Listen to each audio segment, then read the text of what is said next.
Hello दोस्तों, आप सभी का स्वागत है सुरेंद्र मैथ 4.0 के यूट्यूब चैनल में। आज के इस वीडियो में दोस्तों हम लोग जो है रोजगार विद अंकित की जो ये येलो बुक है इसमें जो है अध्याय 5 करने वाले हैं। अध्याय का नाम क्या है? विज्ञान। यानी विज्ञान जो है हम लोग आज डिस्कस करेंगे, जिसमें विज्ञान में हम लोग जो है भौतिक विज्ञान को जो है कंप्लीट जो है डिस्कस करने वाले हैं। तो चलिए स्टार्ट कर लेते हैं। जो भौतिक विज्ञान में जो पहला पॉइंट है, विज्ञान की वह शाखा जिसमें ऊर्जा तथा द्रव्य और उनकी परस्पर क्रियाओं का अध्ययन किया जाता है भौतिक विज्ञान कहलाता है। भौतिक राशि को मापने के मापक को मात्रक कहते हैं। दोस्तों, यदि आप चैनल में नए हैं तो पहले सब्सक्राइब कर लीजिए और बेल आइकन को भी प्रेस कर दीजिए, जिससे कि हमारे सारे नोटिफिकेशन आप तक पहुंचते रहें। अपने दोस्तों को शेयर कर दीजिए, जिससे हमारा भी सपोर्ट होता रहे। तो मात्रक दो प्रकार के होते हैं, पहला है मूल मात्रक और जो है दूसरा है व्युत्पन्न मात्रक। वे मात्रक जो स्वतंत्र होते हैं, अर्थात जो अन्य मात्रकों पर निर्भर नहीं होते हैं, मूल मात्रक कहलाते हैं। एसआई पद्धति में मूल मात्रक की संख्या 7 तथा संपूरक मात्रक की संख्या 2 है। अगला है, यहाँ पे कुछ जो है भौतिक राशियां दी गई हैं और एक तरफ जो है एसआई मात्रक और प्रतीक और विमा दिया गया है। इनको डिस्कस कर लेते हैं। तो लंबाई का जो एसआई मात्रक है ये होता है मीटर, और प्रतीक की बात करें तो ये एम से इसको जो है डिनोट करते हैं, और विमा एल है। समय का हो जाएगा, यहाँ पे समय जो भौतिक राशि है इसका सेकंड हो जाएगा, और प्रतीक क्या है? एस, और विमा टी। द्रव्यमान मास कहते हैं इंग्लिश में, और इसका जो एसआई मात्रक है ये किलोग्राम हो जाएगा, और प्रतीक केजी, और विमा एम। ताप टेम्परेचर जिसे कहते हैं ये केल्विन हो जाएगा इसका मात्रक, और प्रतीक की बात करें तो जो है ये हो जाएगा के, यहाँ भी विमा में भी के हो जाएगा। अगला है विद्युत धारा, इसका जो है मात्रक एम्पियर होता है, और ये जो है मतलब कि यहाँ पे अगर हम लोग देखेंगे प्रतीक की बात, प्रतीक देखेंगे तो यहाँ पे मोल, यहाँ भी मोल होता है। ज्योति तीव्रता ये कैंडेला, इसका मात्रक है, और प्रतीक सी डी, यहाँ भी सी डी हो जाएगा विमा में। अगला है एसआई पद्धति के संपूरक मात्रक। पहला है समतल कोण रेडियन, और दूसरा है घन कोण स्टेरेडियन एसआर। व्युत्पन्न जो है मात्रक वे मात्रक हैं जो मूल मात्रकों की सहायता से व्यक्त किए जाते हैं, व्युत्पन्न मात्रक कहलाते हैं। मूल मात्रकों एवं जो है व्युत्पन्न मात्रकों के जो है संपूर्ण समुच्चय को मानकों की जो है प्रणाली या पद्धति कहते हैं। अगला है प्रकाश वर्ष जो है दूरी का जो है मात्रक है। एक प्रकाश वर्ष निर्वात में एक वर्ष में तय की गई कुल दूरी के बराबर होता है। एक प्रकाश वर्ष बराबर होता है 9.467 गुणे 10⁻15 मीटर।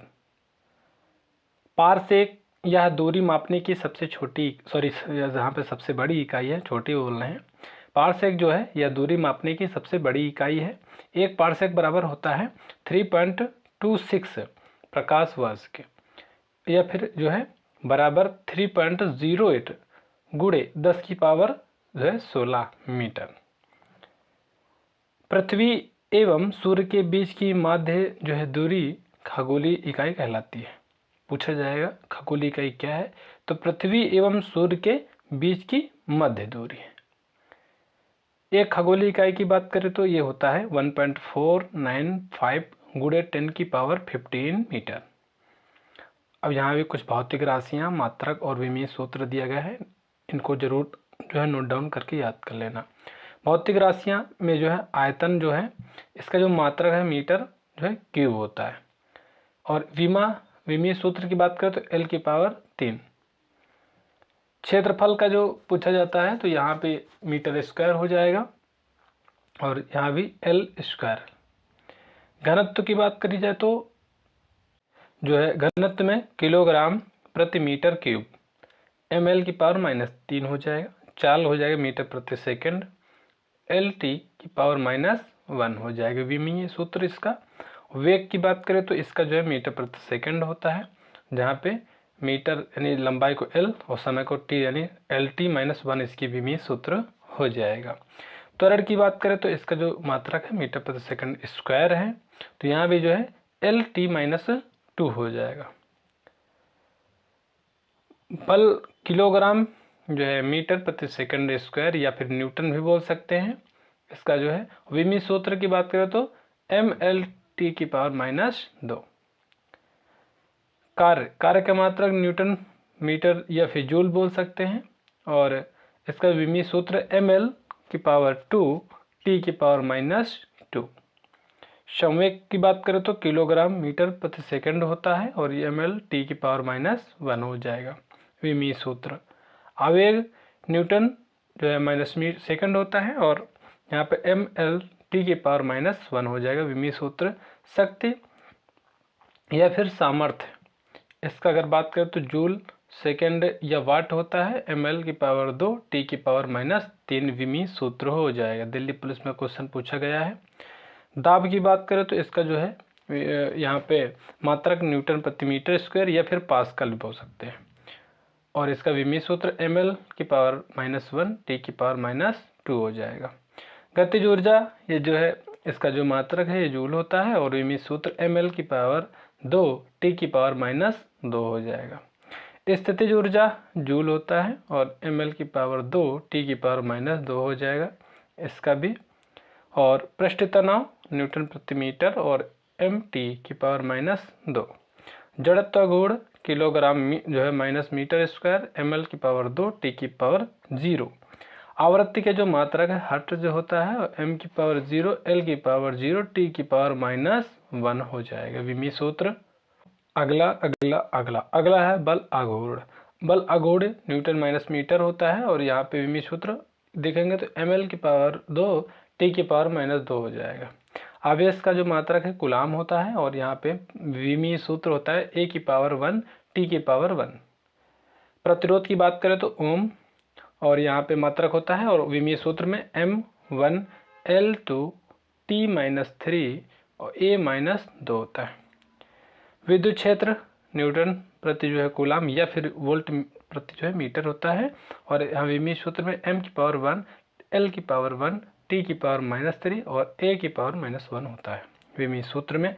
चुंबकीय क्षेत्र की जो है तीव्रता, इसकी अगर बात करें तो इसका जो मात्रक टेस्ला है, विमी सूत्र M⁻1 L⁻0 T⁻2 A⁻1 होता है। विशिष्ट प्रतिरोध, इसका जो मात्रक है ओम माइनस मीटर होता है, और यहाँ पे विमी सूत्र में देखेंगे तो ML⁻3 T⁻3 और A⁻2 हो जाएगा। गुरुत्वीय नियतांक, गुरुत्वीय नियतांक की बात करें तो न्यूटन मीटर स्क्वायर प्रति किलोग्राम स्क्वायर होता है, और विमी सूत्र में M⁻1 L⁻3 T⁻2 होता है। अब हम लोग जो है 10 की घातों के पूर्व लग्न देख लेते हैं, वेरी इंपॉर्टेंट है। यहाँ पे 10 की पावर 18 और पूर्व प्रत्यय एक्सा कहते हैं इसको, और प्रतीक ई से इसको जो है चिन्हित करते हैं, और 10 की घात की बात करें तो 10 की घात -18 हो जाएगा। और अगला है यहाँ पे दोस्तों, नहीं यहाँ पे ये दूसरा है, इसमें जोड़ दिए हैं, यहाँ से अलग है, ये दूसरे हैं ये सभी, और ये दूसरे हैं। ओके, तो चलिए पहले इस साइड वाले पढ़ लेते हैं। तो 10 की पावर 15 को पेंटा कहते हैं, इसमें पेटा लिखा हुआ है, यहाँ पे प्रतीक पी हो जाएगा। 10 की पावर 12 ये इसको जो है टेरा कहते हैं, और यहाँ पे प्रतीक में टी हो जाएगा। 10 की पावर 9 इसे जो है गीगा कहते हैं, और यहाँ पे जी प्रतीक हो जाएगा। 10 की पावर 6 ये मेगा होता है, इसका जो प्रतीक है एम होता है। यहाँ पे देखेंगे तो 10 की पावर -18 को एटो कहते हैं। यहाँ पे प्लस में रहेगा पावर तो एक्सा, और माइनस में 18 रहेगा तो यहाँ पे एटो, इसका प्रतीक ए है। 10 की पावर 15 जो है फेमटो कहते हैं, -15 को फेमटो कहते हैं, और इसे एफ से प्रतीक इसका जो है, और यहाँ पे प्लस में देखेंगे तो यहाँ पे पेटा हो जाएगा, और माइनस में करेंगे तो फेमटो हो जाएगा। 10 की पावर -12 ये हो जाएगा पीको, और यहाँ पे प्रतीक पी हो जाएगा। 10 की पावर -9 नैनो, यहाँ पे एन हो जाएगा। 10 की पावर -6 माइक्रो, और यहाँ पे मी हो जाएगा। अगला है 10 की पावर 3 ये किलो हो जाएगा, यहाँ से प्रतीक के हो जाएगा। 10 की पावर 2 हेक्टो हो जाएगा, एच हो जाएगा, और यहाँ पे 10 की पावर 1 डेका हो जाएगा, डी ए हो जाएगा। 10 की पावर -3 हो जाएगा मिली, m प्रतीक चिन्ह और 10 की पावर -2 हो जाएगा सेंटी और यहाँ पे c हो जाएगा। 10 की पावर माइनस जो है 1 DC हो जाएगा, यहाँ पे प्रतीक में d हो जाएगा। अब हम लोग जो है कुछ अदिश राशियाँ और सदिश राशियाँ के बारे में पढ़ लेते हैं। इससे एक क्वेश्चन जरूर आता है फिजिक्स से। वे भौतिक राशियाँ जिन्हें व्यक्त करने के लिए केवल परिमाण की आवश्यकता होती है, दिशा की नहीं होती है, अदिश राशियाँ कहलाते हैं। इसमें दोस्तों नाम ही है अदिश। अदिश, आ का मतलब होता है नहीं और दिश मतलब दिशा, यानी दिशा इसमें जरूरत नहीं होती है। तो यहाँ पे देखेंगे जैसे कि गति है, द्रव्यमान है, दूरी है, ऊर्जा है, समय है, तापमान है, कार्य, दाब, आवेश, घनत्व, आयतन, ये सभी क्या हैं? अदिश राशि हैं। ठीक है। और इसमें सदिश राशि में वे भौतिक राशियाँ जिन्हें व्यक्त करने के लिए केवल परिमाण के साथ साथ दिशा की भी आवश्यकता होती है, सदिश राशियाँ कहलाती हैं। जैसे कि वेग हो गया, बल हो गया, विस्थापन हो गया, संवेग हो गया, त्वरण हो गया, कोणीय वेग हो गया, चुंबकीय क्षेत्र हो गया, विद्युत क्षेत्र आदि। अगला है एक निश्चित दिशा में दो बिंदुओं के बीच की जो है न्यूनतम दूरी को विस्थापन कहते हैं। यह एक सदिश राशि है, इसका SI मात्रक मीटर है। वस्तु के विस्थापन की दर को उस वस्तु का जो है वेग कहते हैं, या धनात्मक, ऋणात्मक या शून्य हो सकता है। यह एक सदिश राशि है, इसका SI मात्रक मीटर प्रति सेकंड है। किसी वस्तु के वेग में परिवर्तन की दर को त्वरण कहते हैं, यह एक सदिश राशि है।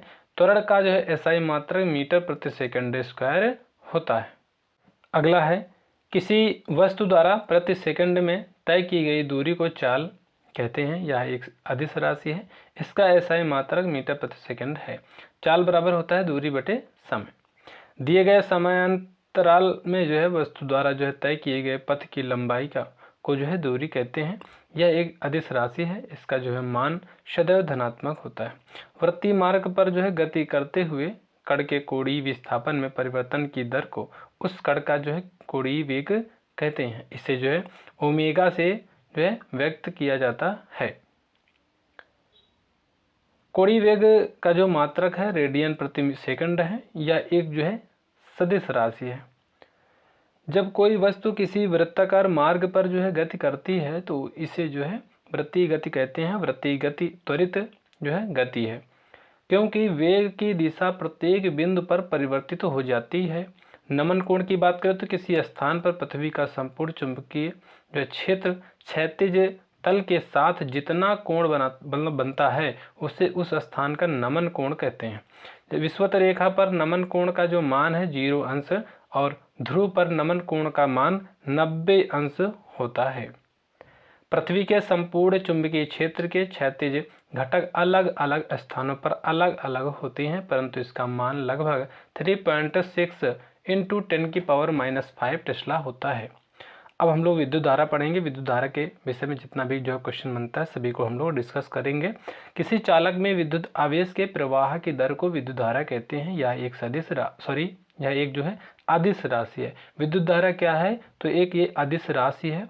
इसका जो SI मात्रक होता है ये बहुत पूछा जाता है, ये एम्पियर होता है। आप देख भी रहे होंगे, पूछा गया क्वेश्चन है। विद्युत धारा को एम्पियर में मापने के लिए अमीटर नामक यंत्र का उपयोग किया जाता है। इसे परिपथ में सदैव श्रेणी क्रम में जोड़ा जाता है। दोस्तों जिसमें मतलब कि आगे परीक्षा के नाम नहीं लिखे हैं तो ये मत सोचना कि इम्पोर्टेंट नहीं है, सारे क्वेश्चन मोस्ट इम्पोर्टेंट है। तो जितना इसमें हम लोग पढ़ रहे हैं सभी एक एक जो है लाइन आपके लिए बहुत ही रामबाण साबित होनी होगी। तो इसलिए आप जो है कंप्लीट वीडियो को वॉच करना, और जो है स्टार्टिंग में आपको जो है जो QR कोड दिखाई दिया होगा उस पर आप जो हमारा सपोर्ट भी कर सकते हो पेमेंट के द्वारा। गैल्वेनोमीटर विद्युत परिपथ में विद्युत धारा की उपस्थिति बताने वाला एक यंत्र है। इससे 10⁻⁶ एम्पियर तक के जो है विद्युत धारा को मापा जा सकता है। एक आदर्श एमीटर का प्रतिरोध 0 होता है। 1 एम्पियर बराबर होता है 1 कूलाम बटे 1 सेकंड। विद्युत परिपथ में ऊर्जा के क्षय होने की जो है दर को शक्ति कहते हैं। इसका SI मात्रक वाट होता है। इसे जो है P से प्रदर्शित करते हैं। P बराबर होता है V × I।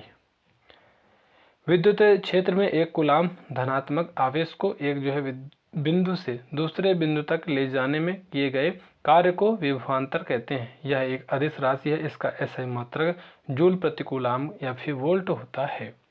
परिपथ के किन्हीं दो बिंदुओं के बीच विभवांतर को जो है मापने के लिए वोल्टमीटर का उपयोग किया जाता है। एक आदर्श वोल्टमीटर का जो है प्रतिरोध अनंत होता है। यदि किसी चालक की जो है भौतिक अवस्था यानी ताप में जो है कोई जो है परिवर्तन ना हो तो उसमें बहने वाली जो धारा उसके जो है सिरों के बीच विभवांतर के अनुक्रमानुपाती होती है। V बराबर IR। प्रतिरोध परिपथ में बहने वाली जो विद्युत धारा का विरोध करता है। यह एक अदिश राशि है। इसका जो मात्रक ओम है और इसे जो है R से सूचित करते हैं। प्रतिरोध चालक की जो है लंबाई, प्रकृति और जो है क्षेत्रफल पर निर्भर करता है। अगला है विशिष्ट प्रतिरोध का जो मात्रक है ओम मीटर होता है। ताप बढ़ाने पर जो है चालकों का प्रतिरोध बढ़ता है और अर्धचालकों का जो है प्रतिरोध जो है घटता है। किसी जो है चालक के जो है प्रतिरोध के व्युत्क्रम को जो है चालक की जो है चालकता कहते हैं। इसका जो SI इकाई ओम की पावर -1 या जो है सीमेन या म्हो होता है। अगला है जो चालक ओम के जो है नियम का जो है पालन करते हैं उन्हें जो है ओमीय चालक कहते हैं, जैसे कि मैंगनीज का तार। जो चालक ओम के जो है नियम का पालन नहीं करते हैं उन्हें जो है अनओमीय चालक कहते हैं, जैसे कि डायोड बल्ब का प्रतिरोध जो है ट्रायोड बल्ब का प्रतिरोध। विद्युत बल्ब में जो है प्रकाश देने वाले जो है पतले तार को जो है फिलामेंट कहते हैं। वे वस्तुएं जिनको जो है चुंबकीय क्षेत्र में रखने पर बाहरी चुंबकीय क्षेत्र के विपरीत दिशा में चुंबकत्व उत्पन्न होता है प्रतिचुंबकीय पदार्थ कहलाता है, जैसे कि बिस्मथ, तांबा और सोना, चांदी, हीरा, नमक, जस्ता, जल आदि जो है प्रतिचुंबकीय पदार्थों के उदाहरण हैं। वे पदार्थ जो चुंबक की जो है तरफ आकर्षित नहीं होते हैं उन्हें अचुंबकीय पदार्थ कहते हैं, जैसे लकड़ी, प्लास्टिक, कागज और कपड़ा आदि। लौह चुंबकीय पदार्थ को जो है क्यूरी ताप से अधिक जो है ताप तक जो है गर्म करने पर वह अनुचुंबकीय पदार्थ में बदल जाता है, जैसे कि लोहा, निकेल, कोबाल्ट, इस्पात आदि। उदाहरण के लिए देखेंगे तो लोहा एवं जो है निकेल के लिए जो है क्यूरी ताप जो है का मान है क्रमशः 770 अंश सेल्सियस और 358 अंश सेल्सियस होता है। अस्थायी चुंबक बनाने के लिए इस्पात का जो है प्रयोग किया जाता है। अस्थायी जो है चुंबक बनाने के लिए नर्म लोहे का जो है प्रयोग किया जाता है। किसी स्थान पर जो है पृथ्वी के जो है चुंबकीय क्षेत्र को 3 जो है तत्वों द्वारा जो है व्यक्त किया जाता है। ऊर्ध्वाधर घटक, दूसरा है क्षैतिज घटक, तीसरा है चुंबकीय अवनति। पृथ्वी तल के किसी जो है स्थान पर चुंबकीय जो है यमोत्तर और जो है भौगोलिक यमोत्तर के बीच बने न्यून कोण को जो है द्विकपात जो है कोण कहते हैं। वायुमंडल में प्रति इकाई आयतन में जो है उपस्थित जलवाष्प की मात्रा को आर्द्रता कहते हैं। अगला है चुंबकत्व। चुंबकत्व की बात करें तो यहाँ पे पहला जो पॉइंट है लोहे का जो है ऑक्साइड Fe3O4 प्राकृतिक चुंबक है। इसका जो है कोई निश्चित आकार नहीं होता है। कृत्रिम विधियों द्वारा बनाए गए चुंबक को कृत्रिम चुंबक कहते हैं। यह कोबाल्ट, लोहा, इस्पात आदि से जो है बनाया जा सकता है। ये विभिन्न आकृति की होती है, जैसे क्षण चुंबक, डिस्क चुंबक, घोड़ानाल और चुंबक आदि। लोहे को चुंबक अपनी जो है ओर आकर्षित करती है, इस गुण को चुंबकत्व कहते हैं। चुंबक के जो है दो जो है ध्रुवों को मिलाने वाली जो है रेखा को चुंबकीय अक्ष कहते हैं। समान ध्रुवों के प्रतिकर्षण एवं जो है असमान ध्रुवों के आकर्षण होता है। समान ध्रुव में आकर्षण होता है। किसी चुंबक को क्षैतिज तल में जो है लटकाने पर उसका जो एक ध्रुव सदैव उत्तर की ओर तथा दूसरा ध्रुव सदैव दक्षिण की दिशा की ओर ठहरता है। उत्तर की ओर ठहरने वाले ध्रुव को उत्तरी ध्रुव तथा दक्षिण दिशा की ओर ठहरने वाले को दक्षिणी ध्रुव जो है कहते हैं। अगला है चुंबक के चारों ओर का वह क्षेत्र जिसमें जो है चुंबक के प्रभाव का जो है अनुभव किया जाता है चुंबकीय क्षेत्र कहलाता है। चुंबकीय क्षेत्र की जो है तीव्रता एक जो है सदिश राशि है। इसका जो है मात्रक न्यूटन एम्पियर माइनस मीटर अथवा जो है वेबर मीटर जो है प्रति मीटर स्क्वायर या टेस्ला होता है। चुंबकीय बल रेखाएं वे काल्पनिक रेखाएं हैं जो उस स्थान में चुंबकीय क्षेत्र की दिशा को प्रदर्शित करती हैं। चुंबकीय बल रेखाओं के गुण पहला है ये रेखाएं चुंबक के बाहर उत्तरी ध्रुव से दक्षिणी ध्रुव तक तथा जो है चुंबक के अंदर दक्षिणी जो है ध्रुव से उत्तरी ध्रुव तक जाती हैं अर्थात बंद जो वक्र बनाती हैं। दूसरा है दो जो है बल रेखाएं एक दूसरे को कभी नहीं काटती हैं। तीसरा है ये रेखाएं एक दूसरे को लंबाई के जो है लंबवत प्रतिकर्षित करती हैं। वे रेखाएं जो जहाँ पे घनी होती हैं चुंबकीय क्षेत्र की जो है तीव्रता अधिक तथा जहाँ विरल होती हैं वहाँ चुंबकीय क्षेत्र की तीव्रता कम होती है। पांचवा है इन जो है बल रेखाओं के किसी जो है बिंदु पर जो खींची गई स्पर्श रेखा उस बिंदु पर जो परिणामी क्षेत्र बल की दिशा को प्रदर्शित करती है। एक समान चुंबकीय क्षेत्र की जो है बल रेखाएं परस्पर जो समांतर होती हैं। अगला है निश्चित ताप पर जो है द्रव्य की अवस्था में परिवर्तन के लिए आवश्यक ऊष्मा को ही जो है द्रव्य की जो है गुप्त ऊष्मा कहते हैं। गुप्त ऊष्मा का जो एसआई मात्रक जो है जूल प्रति किलोग्राम या कैलोरी ग्राम है। ठोस के जो है द्रव अवस्था में परिवर्तन के लिए आवश्यक ऊष्मा ही जो है गलन की जो है गुप्त ऊष्मा कहलाती है। उदाहरण में देखेंगे तो 0 अंश सेल्सियस पर एक जो है ग्राम बर्फ को पानी में बदलने के लिए 80 कैलोरी ग्राम ऊष्मा की आवश्यकता होती है। एक निश्चित ताप पर जो है द्रव के एकांक द्रव्यमान को वाष्प में बदलने के लिए आवश्यक ऊष्मा को द्रव की जो है वाष्पन की जो है गुप्त ऊष्मा कहते हैं।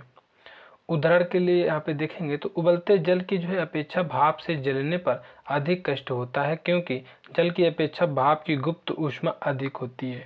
0 अंश सेल्सियस पर जो है पिघलती बर्फ में कुछ जो है नमक मिलाने पर बर्फ का गलनांक 0 अंश सेल्सियस से घटकर जो है 22 अंश सेल्सियस मतलब -22 अंश सेल्सियस जो है कम हो जाता है। जो है ऐसे जो है मिश्रण को हिम मिश्रण कहते हैं। इस मिश्रण का जो उपयोग कुल्फी आइसक्रीम जो है आदि बनाने में जो है किया जाता है। अगला है क्वथनांक से नीचे किसी भी ताप पर जो है गर्म की जो है सतह से द्रव के जो है कणों का जो वाष्पन में बदलने की प्रक्रिया को वाष्पीकरण कहते हैं। यहाँ पे उदाहरण देखेंगे तो कूलर से जो है प्राप्त ठंडक वाष्पीकरण का ही जो है परिणाम है। गर्मी के जो है मौसम में पानी का जो है छिड़काव कर देने से ठंडक प्राप्त होती है। गर्मियों के मौसम में जब शरीर का जो है पसीना सूखता है तो वाष्पीकरण के द्वारा यह हमारे शरीर से ऊष्मा लेता है जिससे हमें ठंडक का जो है आभास होता है। अगला है वाष्पीकरण को प्रभावित करने वाले कारक। तो यहाँ पे देख लेते हैं। पहला जो है द्रव के कणों के मध्य लगने वाला आकर्षण बल जो अधिक हो जाने पर वाष्पीकरण की जो है दर कम हो जाती है। वाष्पीकरण आर्द्रता बढ़ जाने पर वाष्पीकरण की जो है दर कम हो जाती है। द्रव का जो है पृष्ठीय क्षेत्रफल बढ़ने पर जो वाष्पीकरण की दर बढ़ जाती है। तापमान या वायु की जो है गति बढ़ जाने पर वाष्पीकरण की जो है दर बढ़ जाती है। अगला है पृष्ठ से जो है ठीक नीचे का जो जल 4 अंश सेल्सियस पर जल अवस्था में रहता है जिसमें जलीय जीव मछलियाँ आदि जीवित बनी रहती हैं। जब जल जो है 0 अंश सेल्सियस पर जो है जमने लगता है तो इसके जो आयतन में प्रसार होता है अर्थात बर्फ बनने की जो है क्रिया में आयतन बढ़ जाता है। यदि पानी का जो है तापमान 15 अंश सेल्सियस से घटकर 0 अंश सेल्सियस तक जो है लाया जाए तो उसके असामान्य प्रसार के गुण के कारण जो 4 अंश सेल्सियस तक जो है तो इसका जो आयतन घटेगा और फिर बढ़ेगा। वह निश्चित ताप जिस पर जो है कोई ठोस पदार्थ द्रव में परिवर्तित हो जाता है गलनांक कहलाता है। अशुद्धि मिलाने पर जो है पदार्थ का गलनांक कम हो जाता है। जो पदार्थ ठोस से जो है द्रव में बदलने पर जो है सिकुड़ते हैं जैसे कि बर्फ है उनका जो है गलनांक दाब बढ़ाने पर जो है घटता है तथा जो पदार्थ ठोस से जो है द्रव में बदलने पर फैलते हैं उनका जो है गलनांक दाब बढ़ाने पर बढ़ता है। एक निश्चित ताप पर द्रव का जो है ठोस में बदलना हिमीकरण जो है कहलाता है तथा वह निश्चित ताप जिस पर जो है हिमीकरण की जो है क्रिया होती है हिमांक कहलाता है। वह निश्चित ताप जिस पर जो है कोई द्रव गैस में बदलता है उसे जो क्वथनांक कहते हैं। उदाहरण में देखेंगे तो मैदानी क्षेत्रों की अपेक्षा पहाड़ी क्षेत्रों में खाना पकाना अधिक कठिन होता है, क्योंकि वहाँ मैदानी क्षेत्रों की तुलना में जल का क्वथनांक जो है घट जाता है। अगला है प्रेशर कुकर में जब जो है दाब बढ़ाने पर जल का क्वथनांक बढ़ जाता है, जिससे जल की जो गुप्त ऊष्मा का मान बढ़ जाता है, फलस्वरूप खाना जल्दी पक जाता है। पहाड़ों पर जो है दाब कम होने के कारण क्वथनांक जो है घट यानी 100 अंश सेल्सियस से कम मतलब हो जाता है, इसलिए खाना देरी से पकता है।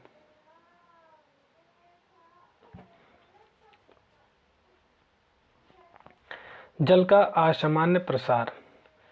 जब जल को 0 अंश सेल्सियस से 4 अंश सेल्सियस तक जो है गर्म किया जाता है तो जल जो है सिकुड़ता है, अर्थात जल के जो है आयतन वैल्यूम में कमी और जो है घनत्व बढ़ जाता है। 4 अंश सेल्सियस पर जो है जल का जो घनत्व अधिकतम और आयतन न्यूनतम होता है। -40 अंश सेल्सियस तापमान पर सेल्सियस एवं जो फ़ारेनहाइट दोनों पैमाने का जो है समान पाठ्यांक होता है। केल्विन पैमाने पर जो है तापमान में से जो है 273 घटाने पर हमें जो है सेल्सियस पैमाने पर तापमान मिलता है। अगला है इसी प्रकार सेल्सियस पैमाने पर तापमान में 273 जोड़ देने पर जो है केल्विन में तापमान जो है मिल जाएगा। एक स्वस्थ मनुष्य के जो है शरीर का तापमान सेल्सियस पैमाने पर जो है 37 अंश सेल्सियस होता है, अतः केल्विन पैमाने पर यह जो है 37 प्लस जो है 273 बराबर 310 केल्विन होगा। फ़ारेनहाइट पैमाने पर यह तापमान 98.4 अंश फ़ारेनहाइट के बराबर होगा। एक ही वस्तु में एक स्थान से दूसरे स्थान पर ऊष्मा का जो है पहुंचना ऊष्मा स्थानांतरण कहलाता है। ऊष्मा स्थानांतरण की जो है मुख्य 3 विधियां होती हैं। पहला है चालन, दूसरा है संवहन, तीसरा है विकिरण।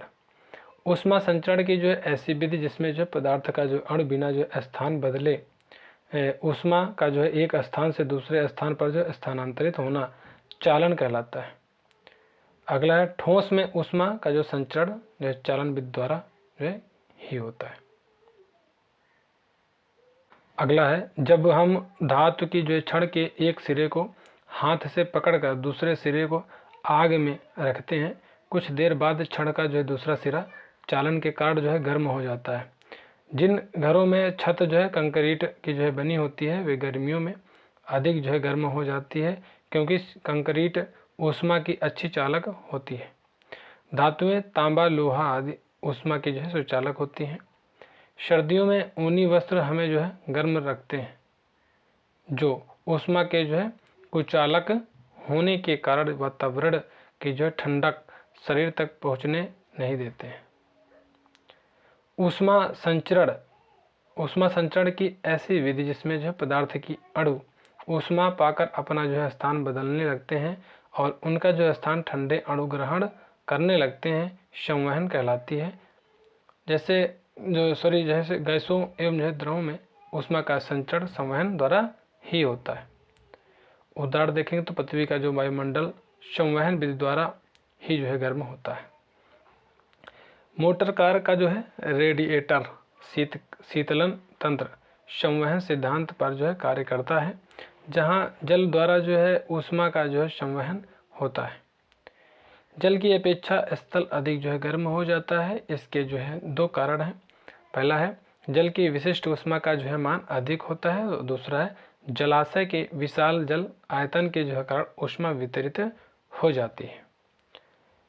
ऊष्मा संचरण की जो है ऐसी विधि जिसमें किसी भी माध्यम की आवश्यकता ना हो उसे विकिरण विधि कहते हैं। सूर्य की ऊष्मा पृथ्वी तक जो है विकिरण विधि द्वारा ही स्थानांतरित होती है। अगला है रेगिस्तान दिन में बहुत अधिक गर्म तथा रात में ठंडे हो जाते हैं, क्योंकि रेत ऊष्मा का अच्छा अवशोषक होता है। किरचॉफ के नियमानुसार अच्छे अवशोषक ही जो है अच्छे उत्सर्जक होते हैं। अंधेरे में यदि एक जो है काली और एक सफ़ेद वस्तु को समान ताप पर गर्म करके रखा जाए तो काली वस्तु अधिक विकिरण उत्सर्जित करेगी, अतः काली वस्तु अंधेरे में अधिक चमकेगी। वह यंत्र जो किसी जो है वस्तु का ताप मापता है तापमापी कहलाता है। निम्न प्रकार के ताप पैमाने द्रव तापमापी पारा जो है प्रयुक्त करने पर -30°C से लेकर 350°C तक जो है का मापा जा सकता है। बर्फीले इलाकों में जो है एल्कोहल जो है थर्मामीटर का जो है उपयोग किया जाता है, क्योंकि एल्कोहल -115°C पर जमता है और पारा -39°C पर जो है जम जाता है। अगला है पारा जो है तापमापी या फिर डॉक्टर तापमापी कहते हैं। इसका जो है उपयोग शरीर के तापमान को मापने के लिए किया जाता है। पारा तापमापी में न्यूनतम बिंदु 95 जो है अंश फ़ारेनहाइट यानी 35°C भी बोल सकते हैं तथा उच्चतम बिंदु 110 जो है अंश फ़ारेनहाइट या फिर 43°C बोल सकते हैं होता है। अर्थात जो है यह तापमापी 95 फ़ारेनहाइट या फिर 110 जो है फ़ारेनहाइट के बीच कार्य करता है। अगला है सेल्सियस पैमाना। इस पैमाने में हिमांक बिंदु को 0°C व क्वथनांक बिंदु को 100°C अंकित किया जाता है तथा इनके जो है बीच की जो है दूरी को 100 बराबर भागों में बांटा जाता है। प्रत्येक भाग को 1°C कहते हैं। अगला है केल्विन पैमाना।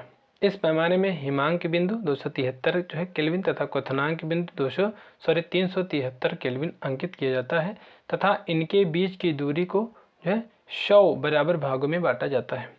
चौथा है यहाँ पे, चौथा क्या दोस्तों, यहाँ पाँचवा है, चौथा लिखा हुआ है, पाँचवा है स्थिर आयतन गैस तापमापी। इसमें जो हाइड्रोजन गैस तापमापी से जो है -200°C से प्लस जो है 500°C तक का जो है ताप मापा जाता है।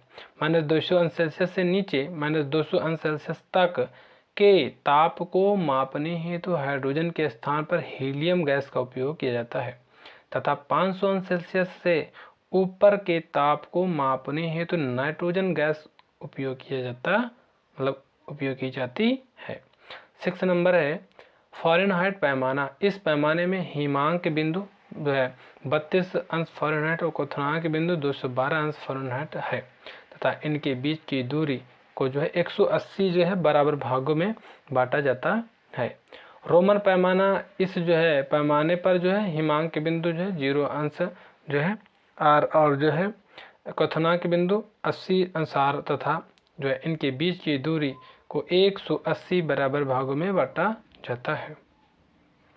चारों पैमानों में संबंध अगर हम लोग देखेंगे तो C-0 अपान जो है 100 बराबर F-32 अपान 180 बराबर R-0 अपान जो है 80 K- जो है 273 अपान 100, ये जो है संबंध है। अगला है मानक ताप और दाब जो है STP पर जो है ताप का जो मान है 0°C होता है। सेल्सियस पैमाने पर जल का जो हिमांक बिंदु 0°C होता है। ऊष्मा की बात करें तो यहाँ पे पहला जो पॉइंट है, अब हम लोग ऊष्मा का जो पढ़ने वाले हैं, जो यहाँ पे लिखा हुआ है ऊष्मा ऊर्जा का ही एक प्रकार है जो दो वस्तुओं के ताप में अंतर होने पर उनके बीच प्रवाहित होती है। किसी वस्तु में निहित ऊष्मा उस जो है वस्तु के द्रव्यमान पर निर्भर करता है। कोई वस्तु में हमें जो है कितनी गर्म या ठंडी लगेगी यह उस वस्तु में होने वाले ऊष्मा के प्रवाह पर निर्भर करती है। यही कारण है कि जाड़े की जो है सुबह में लकड़ी के गुटके एवं लोहे के गुटके को छूने पर लोहे का गुटका अधिक ठंडा प्रतीत होता है। लकड़ी की तुलना में लोहा ऊष्मा का अच्छा चालक है। स्टील आयरन ऊष्मागतिकी के सिद्धांत पर कार्य करती है। ऊष्मा की मात्रक की बात करें तो ऊष्मा का जो SI मात्रक है जूल है। 1 ग्राम जल का जो ताप 1°C बढ़ाने के लिए आवश्यक ऊष्मा की मात्रा को 1 कैलोरी कहा जाता है। 1 पाउंड जल का ताप 1 फ़ारेनहाइट बढ़ाने के लिए आवश्यक ऊष्मा की मात्रा को 1 THU ब्रिटिश थर्मल यूनिट जो है इसका जो है बोल सकते हैं। बी से ब्रिटिश, TH थर्मल, यू से यूनिट कहते हैं। किसी लोलक का जो आवर्तकाल t, उसकी जो है लंबाई l एवं जो गुरुत्वीय त्वरण g पर जो है निर्भर करता है। t बराबर 2 पाई जो अंडर रूट के अंदर l/g, जहाँ l डोरी की लंबाई है और g गुरुत्वीय त्वरण है। गर्मियों में जो है लोलक की लंबाई की l जो है बढ़ जाएगी, तो उसका आवर्तकाल यानी t भी बढ़ जाएगा, अतः घड़ी सुस्त हो जाएगी। सर्दियों में लंबाई l जो है कम हो जाने पर आवर्तकाल जो है t भी कम हो जाएगा और लोलक घड़ी तेज चलने लगेगी। अगला है चंद्रमा पर लोलक घड़ी को जो है ले जाने पर उसका जो आवर्तकाल बढ़ जाएगा, क्योंकि चंद्रमा पर g का मान पृथ्वी के g के मान का 1/6 गुना है। अगर एक लोलक को भूमध्य रेखा से ध्रुवों की ओर ले जाया जाए तो g के मान में परिवर्तन के कारण उसका जो आवर्तकाल जो है भूमध्य रेखा पर अधिकतम एवं जो है ध्रुवों पर न्यूनतम होगा। आवर्तकाल लोलक के द्रव्यमान पर निर्भर नहीं करता है, अतः झूला झूलने वाली लड़की की बगल में कोई दूसरी लड़की अगर बैठ जाए तो आवर्तकाल पर कोई प्रभाव नहीं पड़ेगा।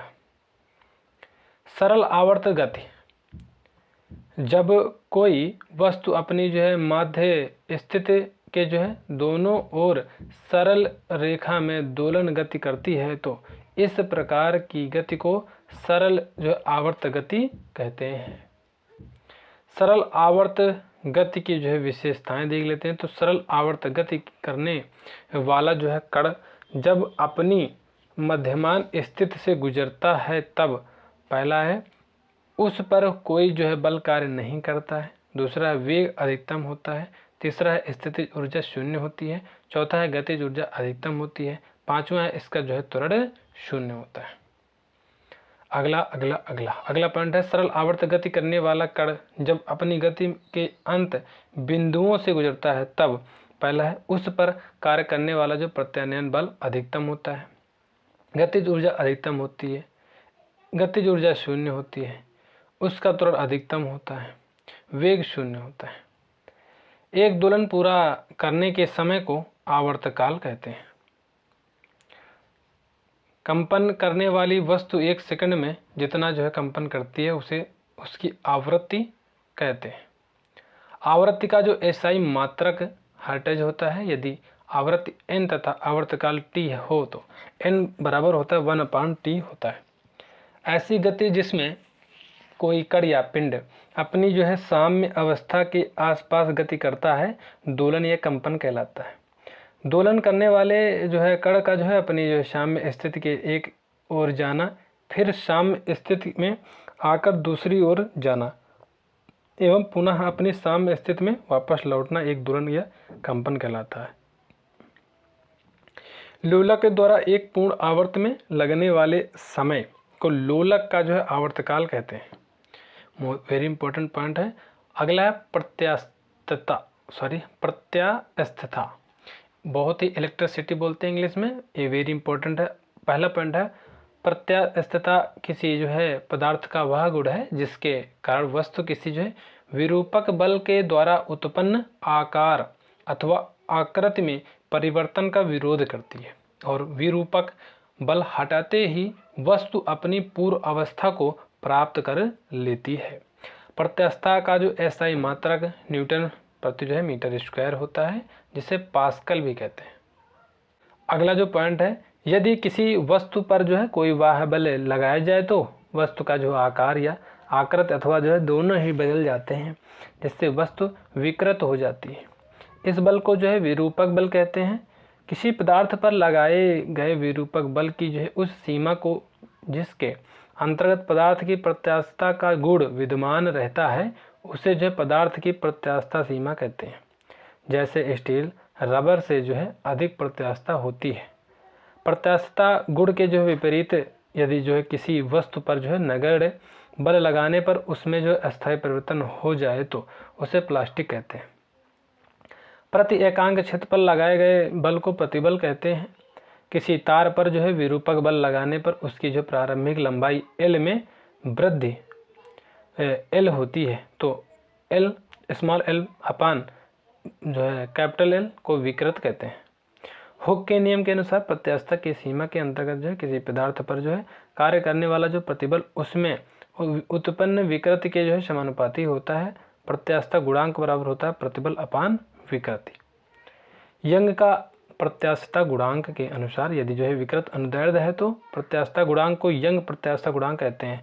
y बराबर होता है अनुदैर्ध्य प्रतिबल अपान अनुदैर्ध्य विकृति। प्रतिबल का जो है ऐसा ही जो है इकाई क्या है तो पास्कल है।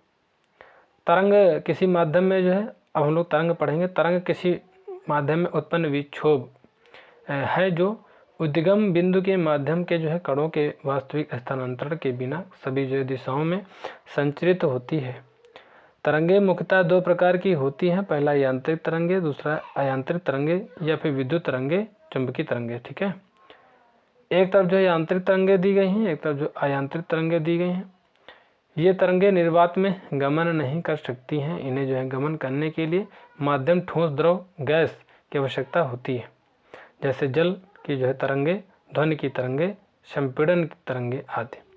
ये तरंगे निर्वात में गमन कर सकती हैं, जैसे कि जो है प्रकाश, रेडियो तरंगे, एक्सरे, गामा किरणें, माइक्रोवेव आदि।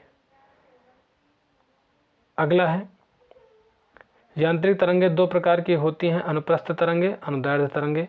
वे तरंगे जिनमें माध्यम के कण तरंग चलने की दिशा के जो है लंबवत कंपन करते हैं, अनुप्रस्थ तरंगे कहलाती हैं। वे तरंगे जिनमें जो है माध्यम के जो है कण तरंग के चलने की दिशा के जो अनुदिश या समांतर कंपन करते हैं, अनुदैर्ध्य तरंग कहलाती हैं। अनुदैर्ध्य तरंग ध्वनि तरंग की जो है गति के जो है समानांतर दोलन करती है। अगला है तरंग गति को परिभाषित करने के जो है कुछ गुण। पहला है जब तरंग किसी माध्यम में जो है संचरित होती है तो माध्यम का जो है कोई कण अपनी जो है साम्यावस्था के जो है दोनों और जितना जो है अधिक विस्थापित होता है, तरंग का जो है आयाम कहलाता है। दूसरा है कंपन की जो है कला, तीसरा आयाम, चौथा है आवृत्ति, पांचवा है तरंग दैर्ध्य। यदि किसी इमारत के जो है ऊपर से कोई जो है पराध्वनिक वायुयान जो है गुजरता है तो प्रघाती तरंगों के बनने के कारण जो है भवन की जो है खिड़कियों के शीशे आदि जो है चटक जाते हैं। जल में जब कोई जो है जलयान ध्वनि की चाल से जो अधिक तेजी से जो है चले तो जल का तल पर जो है प्रघाती तरंगे उत्पन्न हो जाती हैं। वायुयानों की जो है चाल को जो है मैक संख्या में मापा जाता है। वे वस्तुएं जिनकी जो है मैक संख्या जो है 1 से जो है कम होती है उन्हें जो है सबसोनिक कहते हैं। वे जो है वस्तुएं जिनकी जो है मैक संख्या 1 के जो है बराबर जो है होती है उन्हें ट्रांससोनिक कहते हैं। वे वस्तुएं जिनकी जो है मैक संख्या 1 से जो है अधिक होती है उन्हें जो है पराध्वनिक कहते हैं। वे वस्तुएं जिनकी जो है मैक संख्या 5 से जो है अधिक होती है उन्हें जो है हाइपरसोनिक कहते हैं।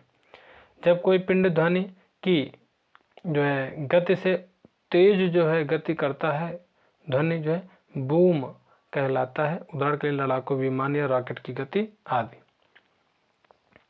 अगला है एक तरफ अवस्था दिया गया है और एक तरफ जो है पदार्थ दिया गया है और एक तरफ जो है चाल मीटर प्रति सेकंड में दिया गया है 25 अंश सेल्सियस पर।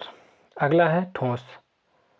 ठोस की बात करें तो यहाँ पे कांच जो है फ्लिंट भी कहते हैं कांच को, फिलंट और पीतल, लोहा, स्टील, निकल, एल्यूमिनियम, ये जो है यहाँ पे आप देख रहे होंगे। यहाँ पे चाल मीटर प्रति सेकंड में कितना 3980, यहाँ पे 4700, यहाँ 5950 लोहा और स्टील की बात करें तो 5960, निकल 6040, एल्यूमिनियम 6420। अगला है गैस। सल्फर डाइऑक्साइड 213, ऑक्सीजन 316, वायुयान 346, हीलियम 965, हाइड्रोजन 1284। द्रव मेथेनॉल 1103, एथेनॉल 1207, जल आंसू जल की बात करें तो 1498 और समुद्री जल 1531। नोट में दे लेते हैं 0 अंश सेल्सियस पर वायु में जो है ध्वनि की चाल 332 मीटर प्रति सेकंड होती है। हम लोग यहाँ प्रबलता एक तरफ जो है ध्वनि की तीव्रता। प्रबलता चेतना संबंधी है, ध्वनि की तीव्रता वस्तुनिष्ठ है। और अगला है दूसरा नंबर है यहाँ पे प्रबलता को मापा नहीं जा सकता है। ध्वनि की तीव्रता को मापा जा सकता है। प्रबलता सुनने वाले के कान की जो है सुग्राह्यता पर जो है निर्भर करती है। ध्वनि की तीव्रता सुनने वाले के कान पर की जो है सुग्राह्यता पर निर्भर नहीं करती है। प्रबलता ध्वनि का जो है वह अभिलक्षण है जिसके जो है कारण ध्वनि तेज या मंद सुनाई देती है। ध्वनि की तीव्रता ध्वनि ऊर्जा का जो है वह परिमाण है जो ध्वनि संचरण की दिशा के जो है लंबवत खींचे गए इकाई क्षेत्रफल के जो है प्रति सेकंड जो है गुजरती है। अगला है, जब ध्वनि एक माध्यम से दूसरे माध्यम से में जो है गति करती है तो ध्वनि की जो है चाल तथा जो तरंग दैर्ध्य बदल जाते हैं जबकि आवृत्ति समान रहती है। गैसों में जो है ध्वनि की चाल जो है गैस के घनत्व के वर्गमूल के जो है व्युत्क्रमानुपाती होती है। और अगला है, ध्वनि के लक्षण तारत्व, प्रबलता, गुणता। ध्वनि का जो है तारत्व उसकी जो है आवृत्ति पर निर्भर करता है। जितनी अधिक आवृत्ति होगी ध्वनि का तारत्व उतना ही जो है ऊंचा होगा। पुरुषों की ध्वनि जो है कम तारत्व की जो है मोटी होती है जबकि महिलाओं की ध्वनि उच्च तारत्व की जो है पतली एवं जो है बारीक होती है। ध्वनि के जो है तारत्व का जो है ध्वनि की तीव्रता से जो कोई संबंध नहीं है। प्रबल ध्वनि का जो तारत्व कम या अधिक हो सकता है, जैसे शेर की दहाड़ एक तीव्र ध्वनि है लेकिन इसका जो है तारत्व कम होता है, जबकि जो है मच्छर की जो है भिनभिनाहट एक जो है धीमी ध्वनि है लेकिन इसका जो तारत्व शेर की दहाड़ से अधिक होता है। ध्वनि का जो है वह लक्षण जिसके जो है कारण जो है समान तीव्रता तथा समान तारत्व की जो है ध्वनियों में अंतर जो है प्रतीत होता है, गुणता कहलाता है। तीव्रता ध्वनि का जो है वह लक्षण है जिसके जो है कारण जो है हमें कोई ध्वनि जो धीमी अथवा जो तेज सुनाई देती है। कंपन का जो है आयाम जितना अधिक होगा ध्वनि की जो है तीव्रता उतनी ही अधिक होगी। ध्वनि की जो है तीव्रता ऐसा ही मात्रक जो है वाट प्रति जो है मीटर स्क्वायर है तथा प्रयोगात्मक मात्रक जो है बल है। बल के जो है 10वें भाग को ही जो है डेसिमल कहते हैं। ध्वनि की प्रबलता ध्वनि की तीव्रता पर निर्भर करती है। ध्वनि के स्रोत एक तरफ है, एक तरफ जो है तीव्रता डेसिमल में दिया गया है। इसको देख लेते हैं। तो यहाँ पे फुसफुसाहट इसकी जो डेसिमल तीव्रता है 15 से 20 है डेसिबल। सामान्य वार्तालाप 30 से 40 डेसिमल। जोर से बातचीत 50 से 60 जो है तीव्रता डेसिमल में। और तेज संगीत और शोर 80 डेसिबल से अधिक। ट्रक ट्रैक्टर 9 से 100 डेसिबल। यंत्र कारखाने 100 से 120। आर्केस्ट्रा डीजे 110 से 120। जेट विमान 140 से 150। और मिसाइल व रॉकेट 160 से 170। अगला है WHO।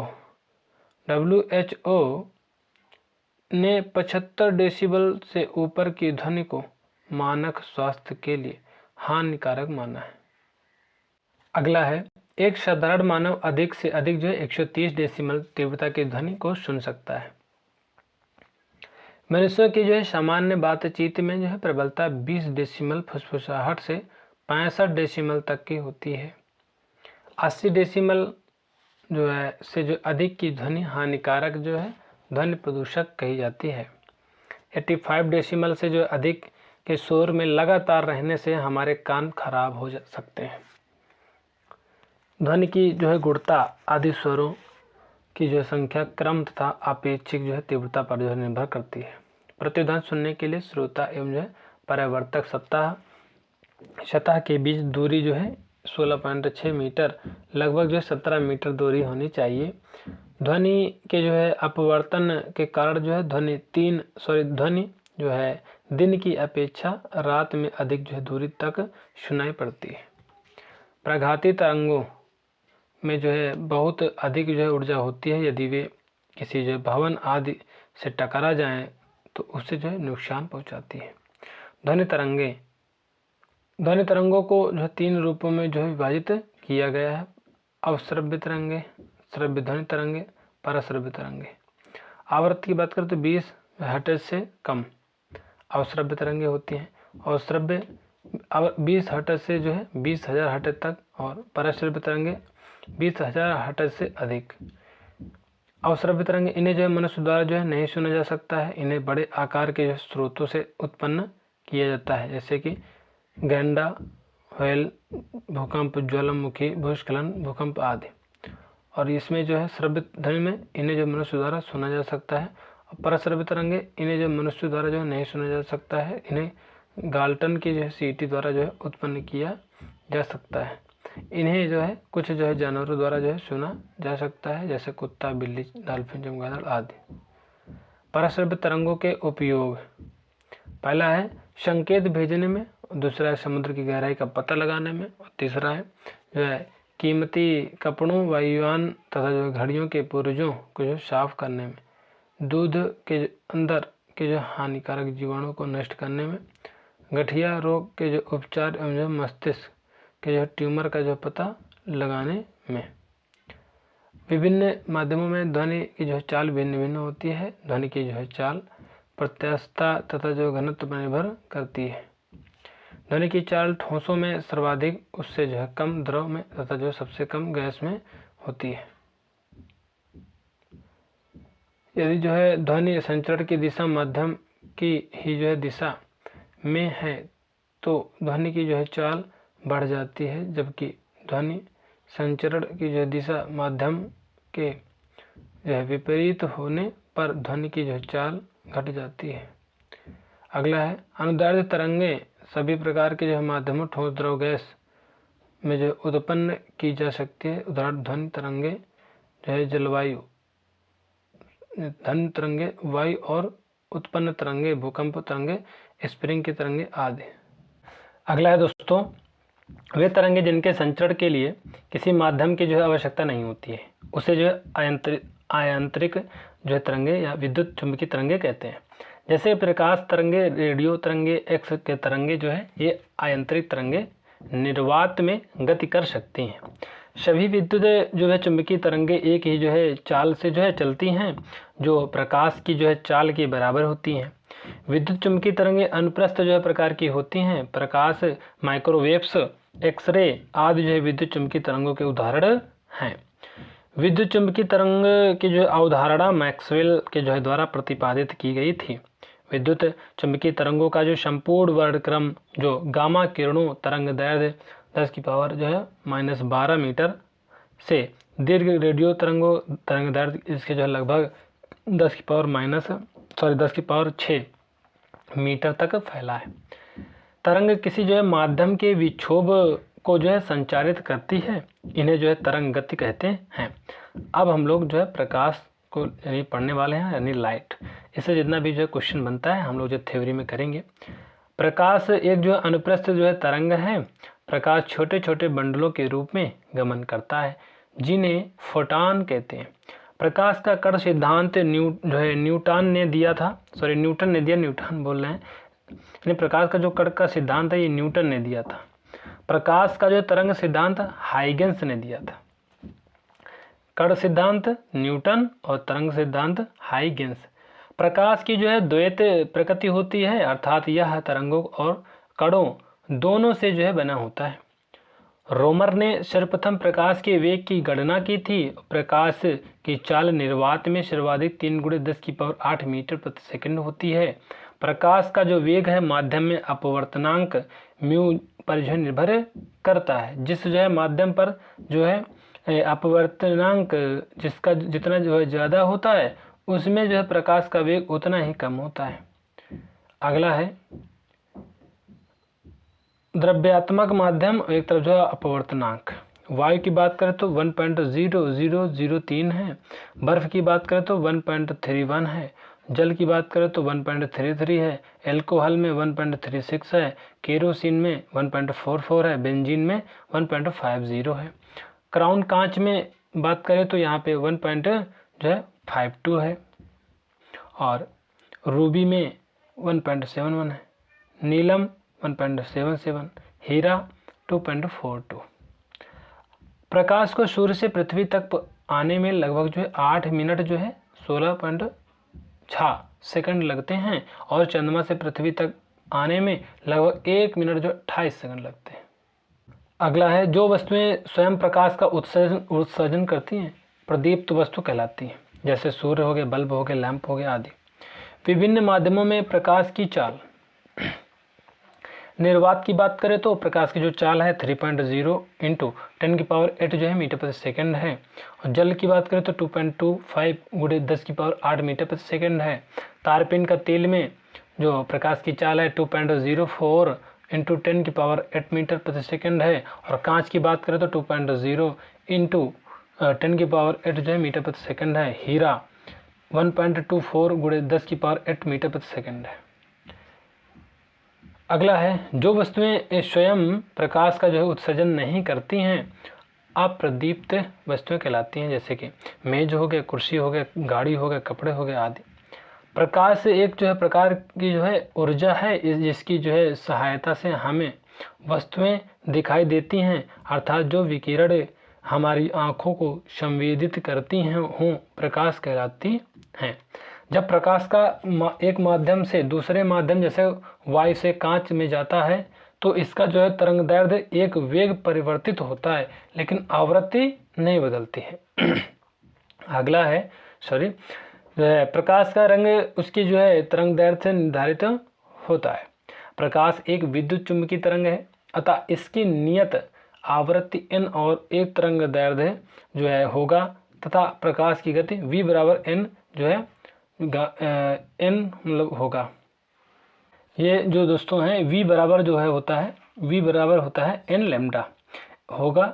यहाँ पे लैम्डा तरंगदैर्ध्य को क्या कहते हैं? लैम्डा कहते हैं। अगला है, लाल रंग के जो है प्रकाश की ऊर्जा सबसे कम और एवं बैंगनी रंग के जो है प्रकाश की ऊर्जा सर्वाधिक होती है। ऐसा इसलिए होता है क्योंकि जो है लाल रंग के प्रकाश का जो तरंगदैर्ध्य सर्वाधिक एवं जो है बैंगनी रंग के जो है प्रकाश का तरंगदैर्ध्य न्यूनतम होता है। चिकनी पृष्ठ या जो है सतह से प्रकाश के जो है लौटने की जो है घटना को प्रकाश का जो है परिवर्तन कहते हैं। आपतन कोण परावर्तन कोण के बराबर होता है, ये आप जो है नोट कर लीजिए, मोस्ट इंपॉर्टेंट है। आपतित किरण आपतन बिंदु पर अभिलंब व परावर्तित किरण एक ही जो है तल में होते हैं। यदि किसी जो है दर्पण की परावर्तक सतह समतल हो तो इसे समतल दर्पण कहते हैं। और लाल, हरे व नीले जो है रंग के प्रकाश के मिश्रण से श्वेत प्रकाश उत्पन्न होता है। लाल, हरा व नीला प्राथमिक रंग या मूल रंग कहलाते हैं, ये भी मोस्ट इंपॉर्टेंट पॉइंट है। लाल, हरा और नीला प्राथमिक रंग होते हैं, लाल, हरा, नीला। उन दो रंगों को जिनके मिश्रण से श्वेत रंग प्राप्त होता है उन्हें पूरक रंग कहते हैं, जैसे कि नीला व पीला रंग, हरा व मैजेंटा रंग तथा लाल व श्याम रंग। प्रकाशीय तरंगे एक प्रकार की जो है विद्युत जो है तरंगे, विद्युत चुंबकीय जो है तरंगे होती हैं जो 3 × 10⁸ मीटर प्रति सेकंड की गति से निर्वात में गति करती हैं। ओके, अगला है, प्रकाश तरंगों का जो है किसी विवर्तक यानी द्वारक या अवरोधक भी बोल सकते हैं के किनारों से मुड़ने तथा विवर्तक की जो है ज्यामिति छाया क्षेत्र में प्रवेश कर जाने की घटना को प्रकाश का जो है विवर्तन कहलाता है। प्रकाश का जो है विवर्तन जो है प्रकाश की जो है तरंग प्रकृति को जो स्पष्ट करता है। चलचित्र आदि में रंगों का जो आभास हमें जो है विवर्तन के कारण ही होता है। अगला है, ध्वनि तरंगों का जो तरंगदैर्ध्य प्रकाश तरंगों के जो है तरंगदैर्ध्य की तुलना में बहुत अधिक होता है। जब प्रकाश की जो है किरण एक माध्यम से दूसरे माध्यम में प्रवेश करती है तो अपने मार्ग से विचलित हो जाती है। यह घटना ही प्रकाश का अपवर्तन कहलाती है। प्रकाश के अपवर्तन के कारण जो है घटने वाली घटनाएं जैसे कि तारों का टिमटिमाना है, सूर्योदय एवं सूर्यास्त के बाद सूर्य का जो है दिखाई देना है, द्रव में अंशतः जो डूबी हुई जो सीधी क्षण टेढ़ी जो है दिखाई पड़ती है, पानी से भरे किसी बर्तन की जो है तली में जो है पड़े हुए सिक्के का ऊपर उठा हुआ जो है दिखाई पड़ना, जल के अंदर जो है पड़ी हुई मछली वास्तविक गहराई से कुछ जो ऊपर उठी हुई दिखाई पड़ती है। सघन माध्यम से आपतित किरण के जो है उसी जो है माध्यम में परावर्तित होने की जो घटना को पूर्ण आंतरिक परावर्तन कहते हैं। पूर्ण आंतरिक परावर्तन के लिए दो आवश्यक शर्तें हैं। पहला है, प्रकाश सघन माध्यम से विरल माध्यम की ओर जो गति करे। अगला है, आपतन कोण का जो है मान क्रांतिक कोण के से जो है अधिक हो।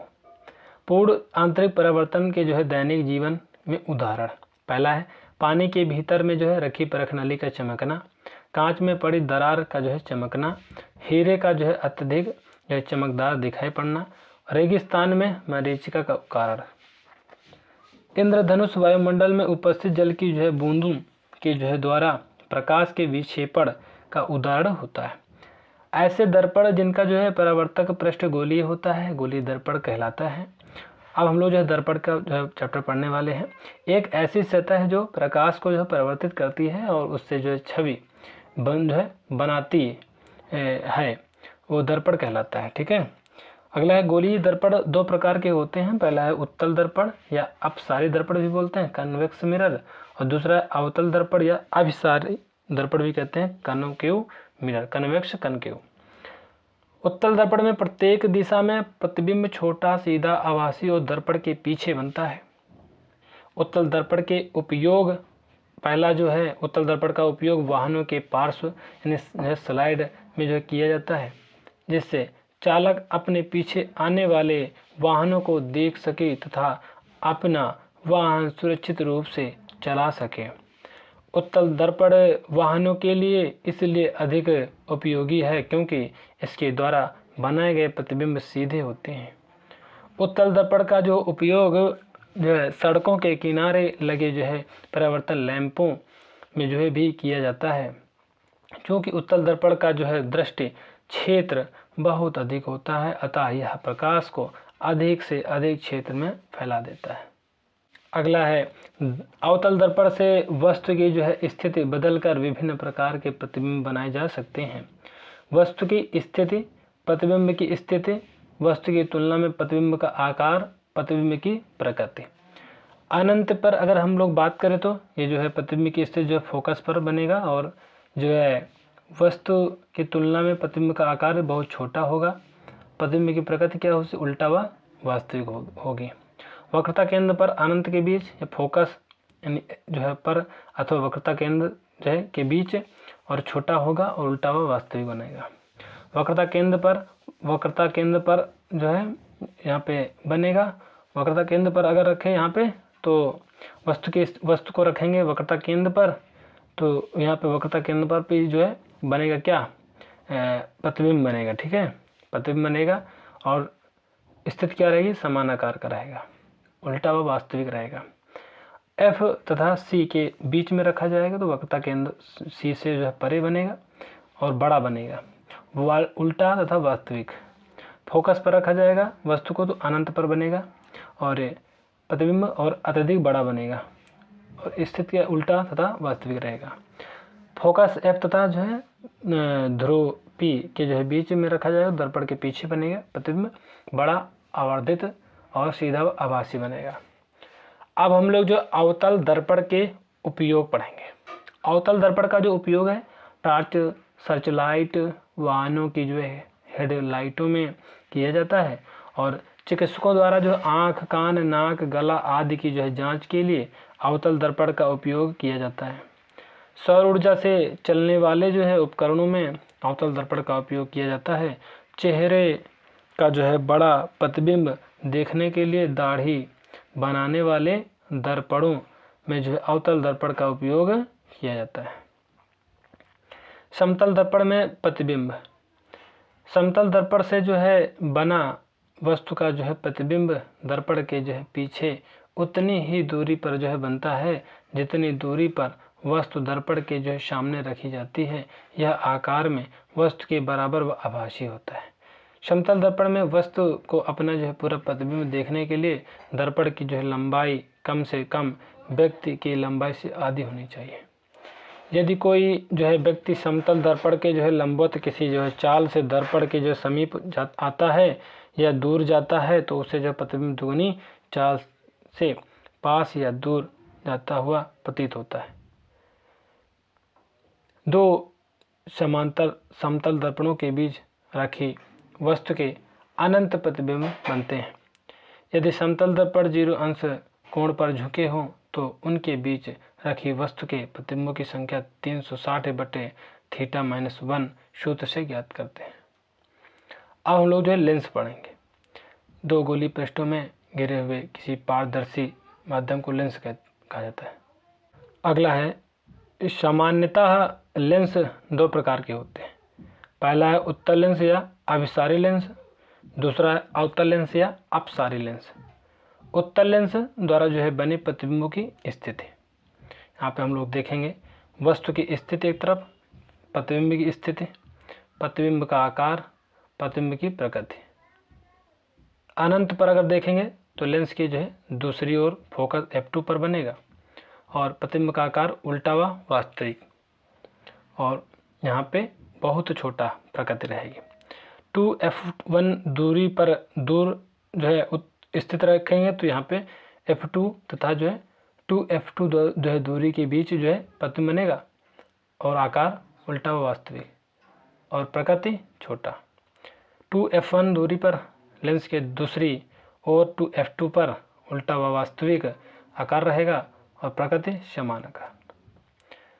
2f1 तथा f1 के बीच बात करें तो वस्तु रखेंगे तो लेंस के जो है दूसरी ओर 2f2 की दूरी की जो है दूर जो बनेगा और उल्टा वास्तविक और जो है बड़ा बनेगा प्रकृति। प्रथम फोकस f1 पर रखेंगे वस्तु को तो लेंस के दूसरी ओर अनंत दूरी पर बनेगा प्रतिबिंब उल्टा वास्तविक और प्रकृति बहुत बड़ा। f1 तथा प्रकाशिक केंद्र के बीच वस्तु की ओर सीधा व आभासी बड़ा आवर्धित। अगला है अवतल लेंस द्वारा जो है बना प्रतिबिंब f2 और प्रकाशिक केंद्र O के बीच बनता है। यह प्रतिबिंब सीधा आभासी और वस्तु से छोटा होता है। लेंस की जो है फोकस दूरी सूत्र 1/f बराबर 1/v माइनस 1/u से ज्ञात करते हैं। मोस्ट इम्पोर्टेंट है।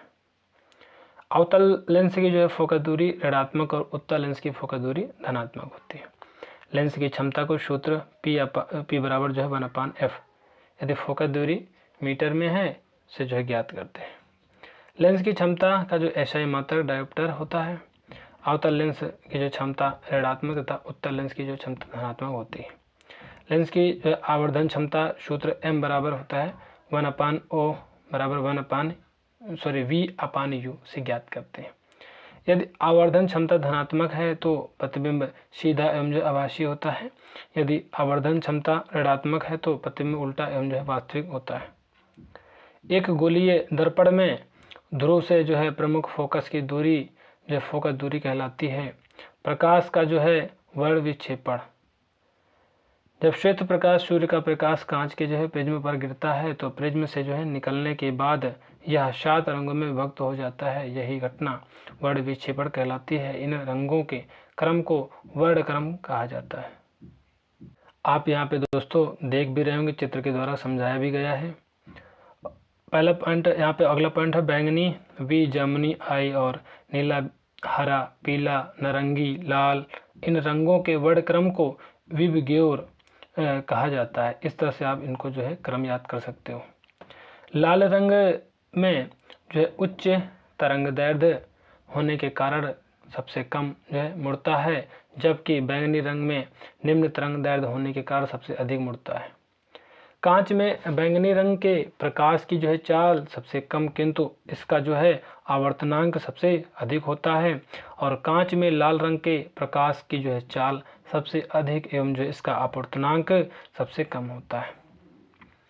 रंगों के प्रकाश का तरंगदैर्ध्य अलग अलग होता है और रंगों की चाल भी अलग अलग होती है। इस कारण जो है प्रकाश के विभिन्न अवयवी रंग भिन्न भिन्न कोणों से विक्षेपित होते हैं। बैंगनी रंग का तरंगदैर्ध्य सबसे कम और लाल रंग का तरंगदैर्ध्य सर्वाधिक होता है। अगले यहाँ पे रेड, ऑरेंज और येलो, ग्रीन, ब्लू, इंडिगो और वायलेट।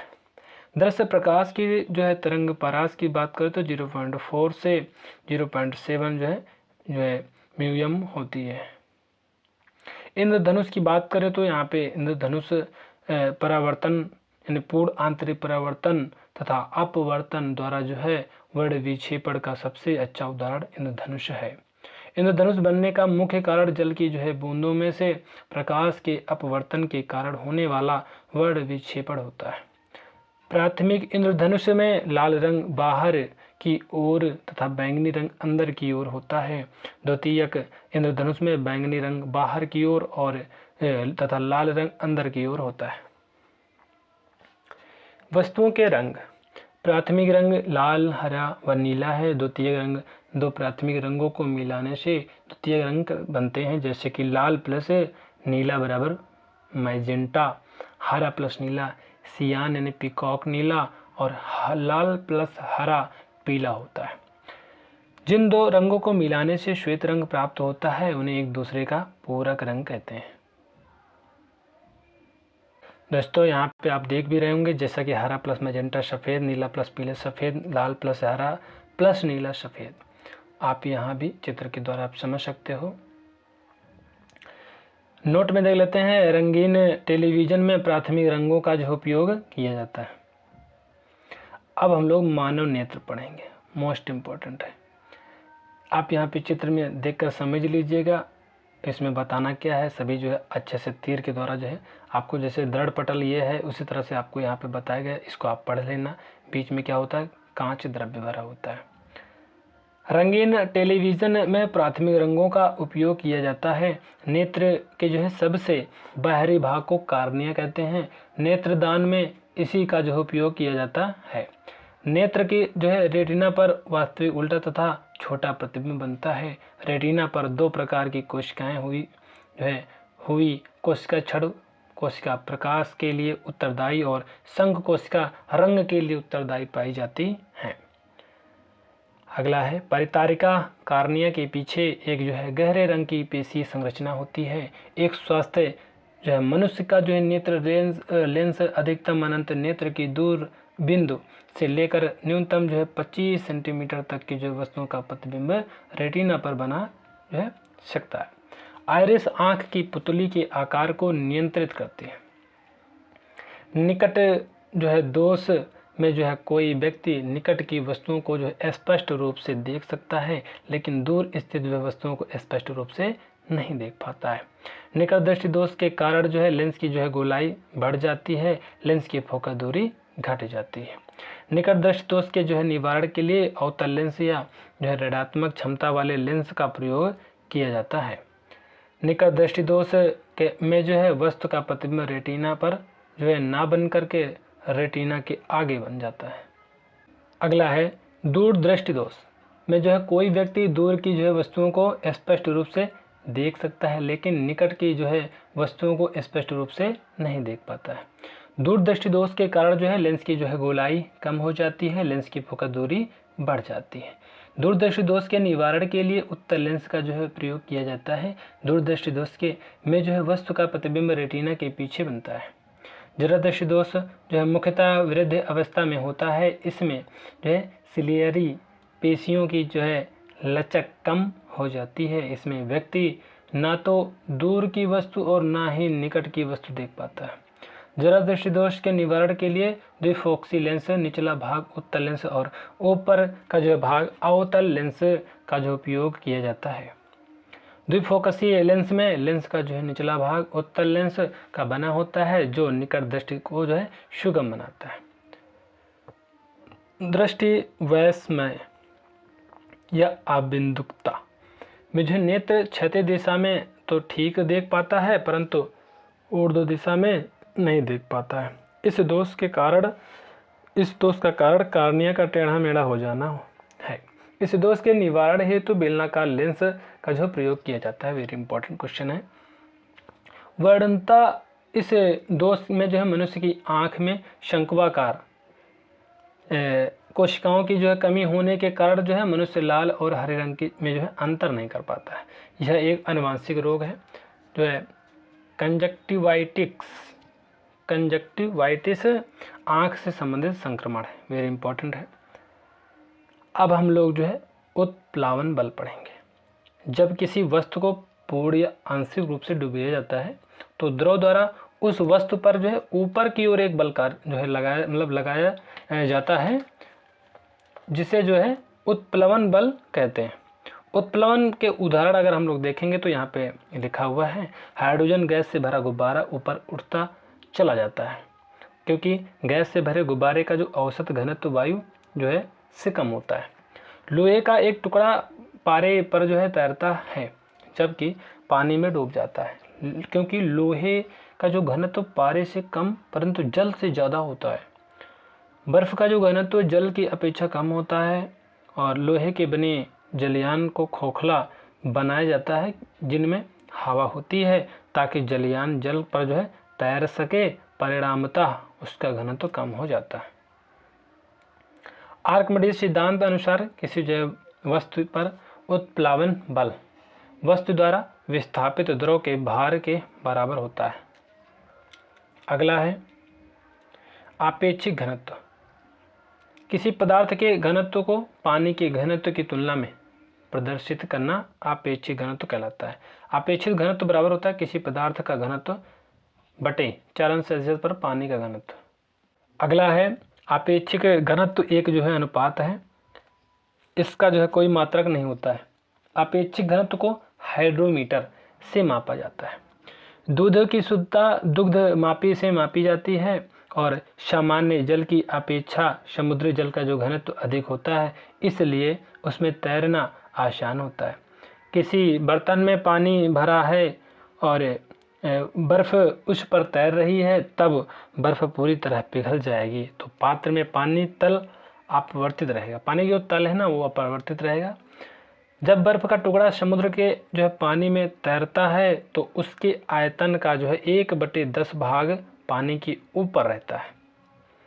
किसी पदार्थ के एकांक आयतन में विद्यमान द्रव्यमान को घनत्व कहते हैं। घनत्व बराबर होता है द्रव्यमान बटे आयतन। इसका जो SI मात्रक किलोग्राम प्रति मीटर क्यूब होता है। नमक के घोल का जो घनत्व अंडे के घनत्व से अधिक होता है, इसलिए नमक के घोल में अंडा तैरता है। दाब, अब हम लोग प्रेशर के जितने भी क्वेश्चन बनते हैं उनको डिस्कस कर लेते हैं। प्रति एकांक क्षेत्रफल पर लगने वाले बल को दाब कहते हैं। दाब का जो मात्रक है न्यूटन प्रति मीटर स्क्वायर या पास्कल होता है। यह एक अदिश राशि है। दाब यानी बराबर होता है बल बटे क्षेत्रफल। वायुमंडलीय दाब को बैरोमीटर से मापा जाता है। इसकी सहायता से मौसम संबंधी जो है पूर्वानुमान लगाया जा सकता है। किसी बिंदु पर दाब स्वतंत्र तल से बिंदु की जो है गहराई के अनुक्रमानुपाती होता है। द्रव का जो है दाब द्रव के घनत्व पर निर्भर करता है। घनत्व अधिक होने पर दाब भी अधिक होता है। स्थिर द्रव के भीतर किसी जो है बिंदु पर दाब प्रत्येक दिशा में जो है बराबर होता है। पृथ्वी की जो है सतह से ऊपर जाने पर वायुमंडलीय दाब कम होता है, जिसके कारण जो है पहाड़ों पर खाना जो है बनाने में कठिनाई होती है। वायुयान में बैठे यात्री के फाउंटेन से स्याही रिस जाती है। आंधी आने की जो संभावना तब होती है जब बैरोमीटर का जो पाठ्यांक अचानक नीचे गिरता है। वर्षा होने की संभावना तब होती है जब बैरोमीटर का पाठ्यांक धीरे धीरे नीचे गिरता है। द्रव के अणुओं द्वारा जो है बर्तन की तली के प्रति एकांक क्षेत्रफल पर लगने वाले बल को द्रव का दाब कहते हैं। P बराबर H गुणे D गुणे G। गलनांक तथा क्वथनांक पर जो है दाब का प्रभाव की बात करें तो पहला पॉइंट है जिन पदार्थों का आयतन गर्म करने पर बढ़ता है, दाब बढ़ाने पर गलनांक भी बढ़ जाता है, जैसे कि मोम, घी आदि। दूसरा है जिन पदार्थों का आयतन गर्म करने पर घटता है, दाब जो है बढ़ाने पर गलनांक भी जो है कम हो जाता है। उदाहरण के लिए जैसे बर्फ। पृष्ठ तनाव के कारण जो है पारे की छोटी छोटी बूंदें गोलाकार यानी राउंड शेप रहती हैं, जबकि कुछ बड़े आकार की बूंदें गुरुत्व बल के कारण जो है चपटी होने लगती हैं। अगला है दोस्तों पृष्ठ तनाव, सरफेस टेंशन। एक ही जो है पदार्थ के अणुओं के बीच कार्य करने वाले आकर्षण बल को ससंजक बल कहते हैं। किसी जो है द्रव की बूंदें ससंजक बलों के कारण ही जो है संपर्क में आते ही मिल जाती हैं और एक बड़ी बूंद का निर्माण करती हैं। ठोस अणुओं के बीच ससंजक बल का जो मान अधिक होता है, गैसों में ससंजक बल का मान नगण्य होता है। वह बल जो किसी द्रव के स्वतंत्र पृष्ठ में कम से कम क्षेत्रफल प्राप्त करने का प्रयास करता है पृष्ठ तनाव कहलाता है। पृष्ठ तनाव यानी T बराबर होता है F/l। पृष्ठ तनाव जो है सरफेस टेंशन ये का जो है SI मात्रक जो है न्यूटन प्रति मीटर होता है। द्रव का जो ताप बढ़ने पर जो है पृष्ठ तनाव कम हो जाता है। द्रव का जो है पृष्ठ तनाव उस कार्य के बराबर होता है जो नियत ताप पर उस द्रव के मुक्त पृष्ठ तनाव के क्षेत्रफल में 1 मीटर स्क्वायर की वृद्धि कर देती। पृष्ठ तनाव के उदाहरण पतली जो है सुई पृष्ठ तनाव के कारण ही जो है पानी पर जो है तैरती है। साबुन अथवा डिटर्जेंट जल में मिलाने पर जल का पृष्ठ तनाव कम हो जाता है। साबुन का घोल कम पृष्ठ तनाव के कारण कपड़ों के छिद्रों में पहुंचता है, जिससे कपड़ा ज़्यादा साफ होता है। साधारण जल की अपेक्षा साबुन के जो है घोल से अधिक जो है बड़े बुलबुले जो है बनाए जा सकते हैं। गर्म सूप का जो पृष्ठ तनाव कम होने के कारण जीभ के ऊपर सभी भागों में अच्छी तरह फैलता है, अतः गर्म सूप ठंडे सूप से अधिक जो है स्वादिष्ट लगता है। वर्षा की बूंदें पृष्ठ तनाव के कारण ही गोलाकार होती हैं। शांत व स्थिर जल की जो है सतह पर मच्छरों के लार्वा तैरते हैं। पानी में मिट्टी का तेल छिड़क देने पर उसका पृष्ठ तनाव कम हो जाता है, जिससे लार्वा पानी में डूबकर मर जाते हैं। कुछ ऐसी जो है खोखली नलियां जिनकी जो त्रिज्या हैं वह केश के जो है समान अर्थात बल के समान बारीक होती हैं, उसे केश नली कहते हैं। केश नली में द्रव के ऊपर चढ़ने अथवा नीचे उतरने की घटना को केशिकत्व कहा जाता है। द्रव के केश नली में जो है ऊपर चढ़ने या नीचे गिरने के कारण जो है द्रव का पृष्ठ तनाव जो है होता है। न्यूटन की जो है श्यानता के नियमानुसार किसी जो है तरल एलिमेंट लेयर का जो है अपरूपण प्रतिबल अपरूपण विकृति की दर के अनुक्रमानुपाती होता है। केशिकत्व के उदाहरण, पहला है जो द्रव कांच को जो है भिगोते हैं वे कांच की जो है केश नली में ऊपर की ओर चढ़ते हैं, जैसे कि जल। दूसरा है जो द्रव कांच को नहीं भिगोते हैं वे कांच की जो है केश नली में नीचे की ओर जो है गिरते हैं, जैसे कि पारा। लालटेन में मिट्टी का तेल केरोसिन के कारण ही ऊपर चढ़ता है। अगला है वर्षा के बाद या सिंचाई करने के बाद किसान खेतों की जुताई कर देते हैं, जिससे जो है मिट्टी से बनी केश नलियाँ टूट जाएं और पानी ऊपर ना आ सके व मिट्टी में नमी बनी रहे।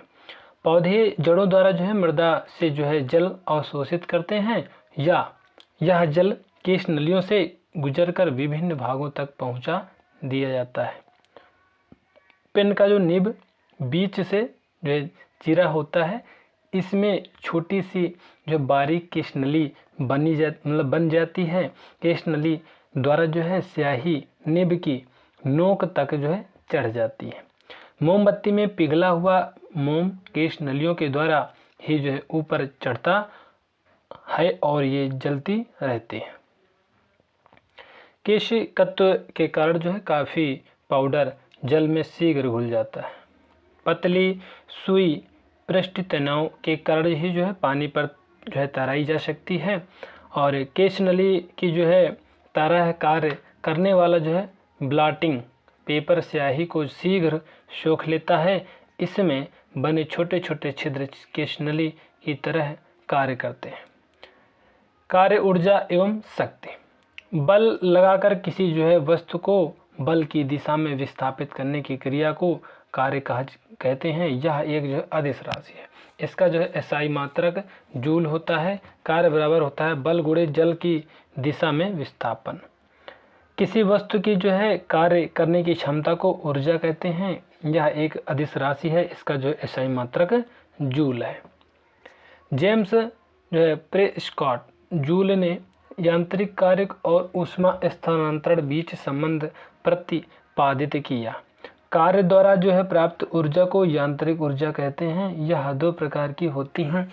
पहला है गतिज ऊर्जा, दूसरा है स्थितिज ऊर्जा। गति करती हुई किसी जो है वस्तु में उसकी गति के कारण जो ऊर्जा उत्पन्न होती है उसे गतिज ऊर्जा कहते हैं। उदाहरण के लिए गिरते हुए नारियल, तेज रफ्तार कारों, लुढ़कते पत्थरों और जो है उड़ते विमानों। काइनेटिक एनर्जी बराबर होता है 1/mv², जहाँ m द्रव्यमान है, v वेग है। किसी वस्तु में उसकी जो है स्थिति और अवस्था के कारण उसमें जो ऊर्जा उत्पन्न होती है उसे जो है स्थितिज ऊर्जा कहते हैं। Pe बराबर होता है mgh, जहाँ m जो है द्रव्यमान है, g गुरुत्व जो है जनित त्वरण है, h ऊंचाई है। ऊर्जा ना तो उत्पन्न की जा सकती है और ना ही जो है नष्ट की जा सकती है। ऊर्जा केवल एक रूप से दूसरे रूप में परिवर्तित की जा सकती है। इसे जो है ऊर्जा संरक्षण नियम कहते हैं। यांत्रिक ऊर्जा बराबर होता है गतिज ऊर्जा प्लस जो है स्थितिज ऊर्जा। संवेग एवं गतिज ऊर्जा में संबंध काइनेटिक एनर्जी P²/2m, जहाँ P संवेग है, m द्रव्यमान है। अगला है दोस्तों, ऊर्जा रूपांतरित करने वाले जो कुछ उपकरण। डायनमो यांत्रिक ऊर्जा को विद्युत ऊर्जा में बदलता है। मोमबत्ती रासायनिक ऊर्जा को प्रकाशीय जो है प्रकाश ऊष्मीय ऊर्जा में बदलता है। माइक्रोफोन ध्वनि ऊर्जा को विद्युत ऊर्जा में बदलता है। लाउड स्पीकर विद्युत ऊर्जा को ध्वनि ऊर्जा में बदलता है। सोलर सेल सौर ऊर्जा को विद्युत ऊर्जा में बदलता है। ट्यूबलाइट विद्युत ऊर्जा को प्रकाश ऊर्जा में बदलता है। विद्युत मोटर विद्युत ऊर्जा को यांत्रिक ऊर्जा में बदलता है। सितार जो है ये यांत्रिक ऊर्जा को ध्वनि ऊर्जा में बदलता है। विद्युत बल्ब विद्युत ऊर्जा को प्रकाश ऊर्जा में व ऊष्मीय ऊर्जा में बदलता है। विद्युत सेल रासायनिक ऊर्जा को विद्युत ऊर्जा में बदलता है। विद्युत रासायनिक सेल एक ऐसी युक्ति है जो एक अप्रत्यक्ष रेडॉक्स अपक्रिया में रासायनिक ऊर्जा को विद्युत ऊर्जा में परिवर्तित करती है। अब हम लोग पढ़ने जा रहे हैं गुरुत्वाकर्षण। 1686 में सर्वप्रथम न्यूटन ने बताया कि किन्हीं दो कणों के बीच लगने वाला जो है आकर्षण बल उन कणों के द्रव्यमानों के गुणनफल का समानुपाती तथा उनके बीच की दूरी के वर्ग के व्युत्क्रमानुपाती होता है। न्यूटन के गुरुत्वाकर्षण के नियमानुसार F बराबर G जो है राइट्स m1 मतलब पॉइंट इंटू m2 अपान जो है r²। यहाँ पे G एक नियतांक होता है जिसे सार्वत्रिक गुरुत्वाकर्षण नियतांक कहते हैं, जिसका मान 6.67 गुणे 10 की पावर जो है -11 न्यूटन जो है metre square upon kilogram square होता है। गुरुत्व वह आकर्षण बल होता है जिसके कारण जो है पृथ्वी किसी जो है वस्तु को अपने केंद्र की ओर खींचती है, उसे गुरुत्व यानी ग्रेविटी कहते हैं। इस बल के द्वारा जो है त्वरण उत्पन्न होता है, जो त्वरण उत्पन्न होता है उसे जो है गुरुत्व जो है जनित त्वरण जी कहते हैं। जी के मान में परिवर्तन पृथ्वी की जो है सतह से ऊपर या नीचे जाने पर जो है जी का जो है मान बढ़ जाता है। ध्रुवों पर जी का जो है मान अधिकतम होता है। भूमध्य रेखा पर जो है जी का मान न्यूनतम होता है। पृथ्वी की जो है घूर्णन गति घटने पर जी का मान बढ़ जाता है। पृथ्वी की जो है घूर्णन गति बढ़ने पर जी का मान घट जाता है। पृथ्वी की सतह पर गुरुत्वीय त्वरण जो है का मान 9.8 मीटर प्रति सेकंड स्क्वायर होता है। अगला है लिफ्ट में पिंड का भार। यदि नीचे उतरते समय लिफ्ट की डोरी टूट जाए तो वह मुक्त पिंड की जो है भांति नीचे गिरती है। ऐसी जो है स्थिति में लिफ्ट में स्थित पिंड का जो है भार शून्य होता है। जब लिफ्ट ऊपर की ओर जाती है तो लिफ्ट में स्थित जो है पिंड का जो भार बढ़ा हुआ प्रतीत होता है। अगला है जब लिफ्ट नीचे की ओर जाती है तो लिफ्ट में जो है स्थित जो है पिंड का भार जो है घटा हुआ प्रतीत होता है। जब लिफ्ट एक समान वेग से ऊपर या नीचे गति करती है तो लिफ्ट में स्थित पिंड के भार में कोई परिवर्तन नहीं प्रतीत होता है।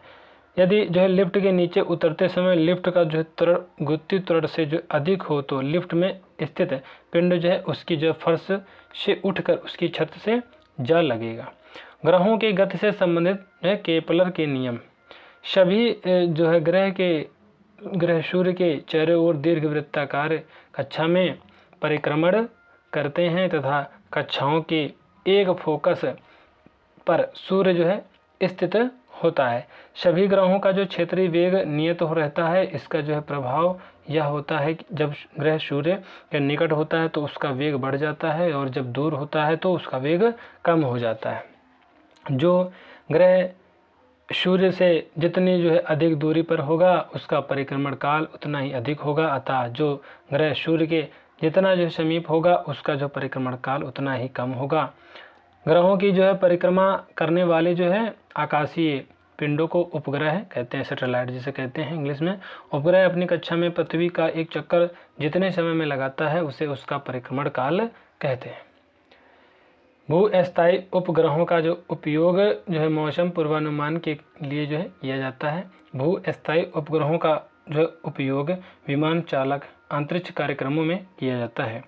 वह न्यूनतम वेग जिससे किसी जो है वस्तु को पृथ्वी की सतह से ऊपर की ओर फेंकने पर वस्तु के जो है गुरुत्वीय क्षेत्र को पार कर जाती है तथा पृथ्वी पर कभी लौट कर नहीं आती है, पलायन वेग कहलाता है।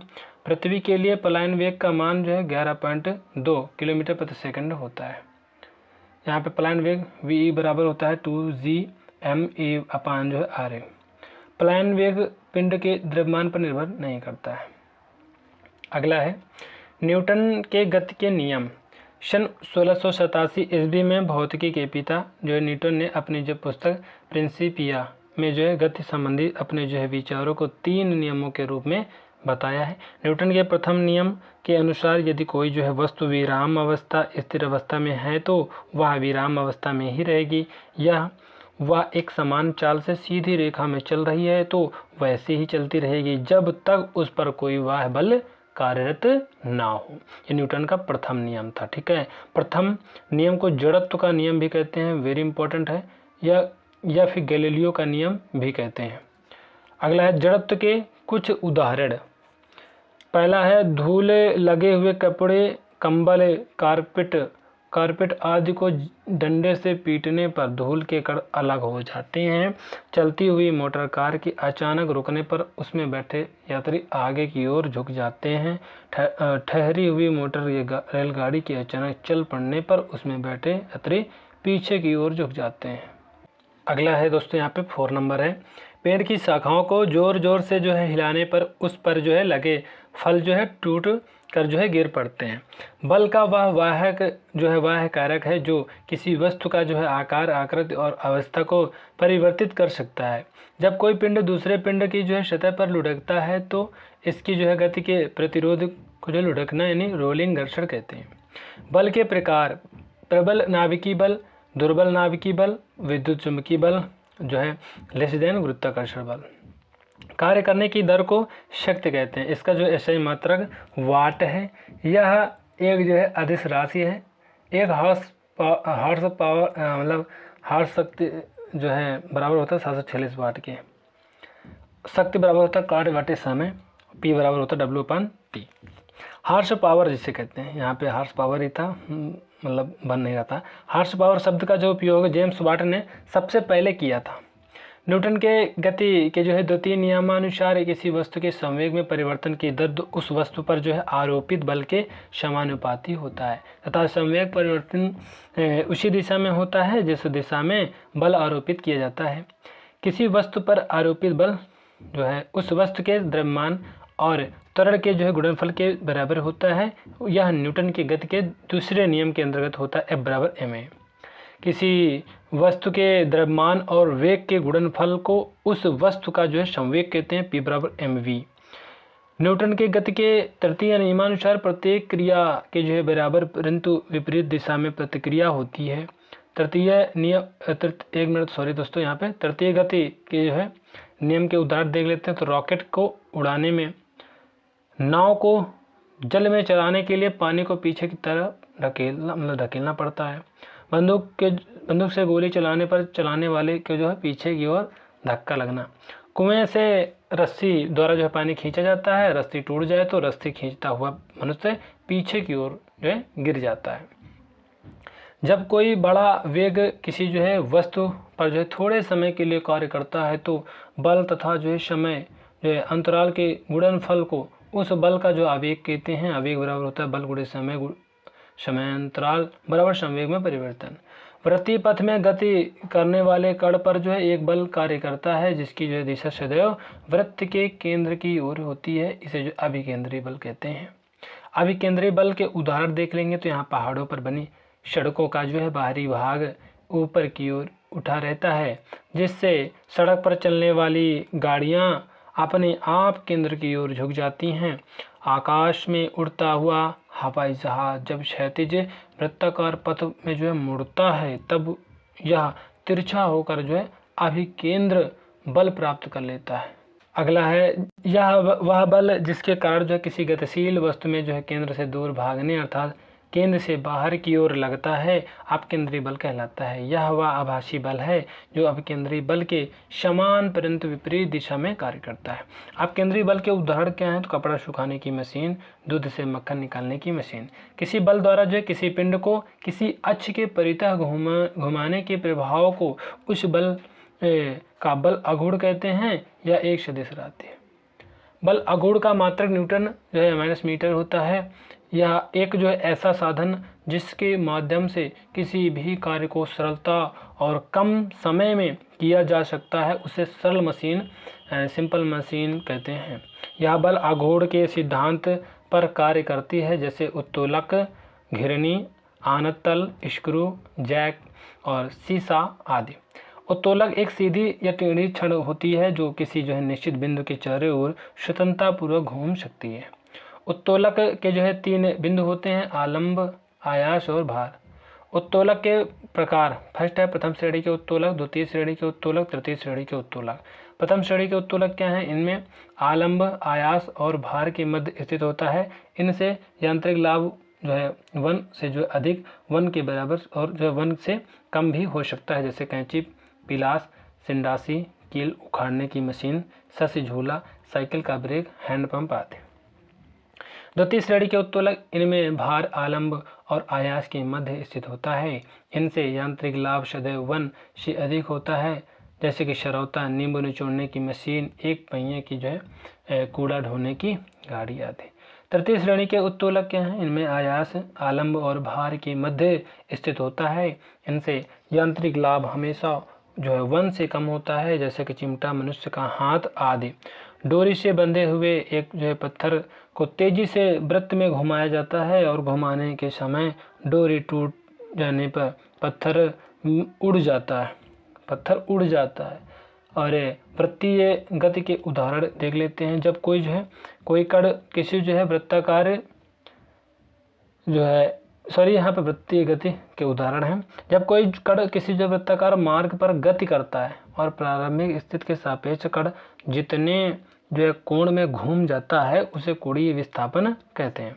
कोणीय विस्थापन का मात्रक रेडियन होता है। यह एक सदिश राशि है। जब किसी वस्तु को क्षैतिज में किसी कोण पर फेंका जाए तो फेंकने बाद वह गुरुत्वाकर्षण बल के अधीन वक्रीय गति करता है। यहाँ वायु के प्रतिरोध को शून्य नगण्य मानते हैं, इसे प्रक्षेप गति कहते हैं। प्रक्षेप गति के उदाहरण हवाई जहाज से गिराया गया बम, तोप से छोटा गोला, धनुष से छोटा बाण आदि।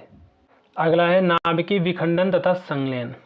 किसी भारी नाभिक के 2 या 2 से अधिक हल्के नाभिकों में टूटने की प्रक्रिया को नाभिकीय विखंडन कहते हैं, जिससे अत्यधिक मात्रा में ऊर्जा उत्पन्न होती है। उदाहरण, जब यूरेनियम को न्यूट्रॉन के प्रहार द्वारा विखंडित किया जाता है तो यूरेनियम का नाभिक बेरियम तथा क्रिप्टॉन 2 खंडों में विभाजित हो जाता है। परमाणु बम को बनाने के लिए यूरेनियम तथा प्लूटोनियम का प्रयोग किया जाता है। यह नाभिकीय विखंडन के सिद्धांत पर आधारित है। नाभिकीय रिएक्टर एक ऐसा संयंत्र है जिसमें विखंडनीय पदार्थ की नियंत्रित श्रृंखला अभिक्रिया चलाई जाती है तथा ऊर्जा प्राप्त की जाती है। इस ऊर्जा का उपयोग अनेक कार्यों में किया जाता है। इससे प्राप्त नाभिकीय ऊर्जा से विद्युत ऊर्जा प्राप्त की जाती है। रिएक्टर में अनेक प्रकार के समस्थानिक उत्पन्न किए जा सकते हैं, जिसका उपयोग चिकित्सा, विज्ञान, कृषि आदि में किया जा सकता है। नाभिकीय रिएक्टर से संबंधित कुछ महत्वपूर्ण जानकारी यहाँ पे देख लेते हैं। रिएक्टर में मंदक के रूप में भारी जल या ग्रेफाइट का प्रयोग किया जाता है। मंदक रिएक्टर में न्यूट्रॉन की गति को धीमा करता है। रिएक्टर में ईंधन के रूप में यूरेनियम 235 तथा प्लूटोनियम 239 का प्रयोग किया जाता है। रिएक्टर में नियंत्रक क्षण के रूप में कैडमियम तथा बोरान क्षण का उपयोग किया जाता है। इसकी सहायता से नाभिक के विखंडन के दौरान निकलने वाले 3 नए न्यूट्रॉन में से 2 को अवशोषित कर लिया जाता है।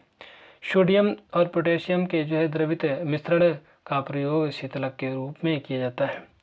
जब 2 या 2 से अधिक हल्के नाभिक संयुक्त होकर एक भारी नाभिक बनाते हैं और अत्यधिक ऊर्जा विमुक्त करते हैं तो इस अभिक्रिया को नाभिकीय संलयन कहते हैं। सूर्य एवं तारों से प्राप्त ऊर्जा एवं प्रकाश का स्रोत नाभिकीय संलयन ही है।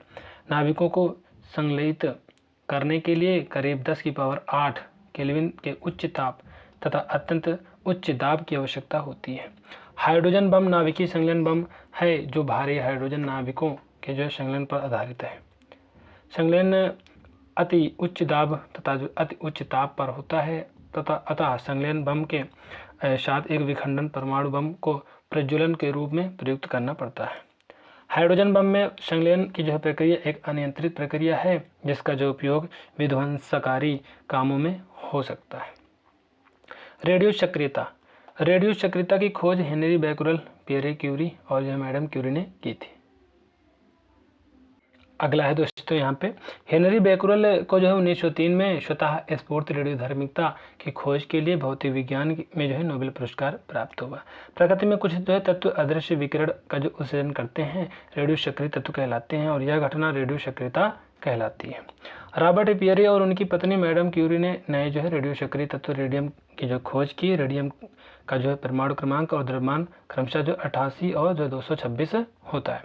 आवेशित कणों का जो है पता लगाने के लिए जो है क्लाउड चैम्बर के जो है विकास के लिए 1927 में आर्थर जो है कॉम्पटन और चार्ल्स विल्सन को नोबेल पुरस्कार दिया गया था। रेडियो सक्रियता के दौरान उत्सर्जित होने वाली जो है किरणों को सर्वप्रथम रदरफोर्ड ने सन 1902 में पहचाना और इन्हें जो है अल्फा बीटा गामा नाम दिया। अल्फा बीटा गामा विकिरणों का जो उत्सर्जन रेडियो सक्रिय तत्वों के जो है नाभिक से प्राप्त होता है।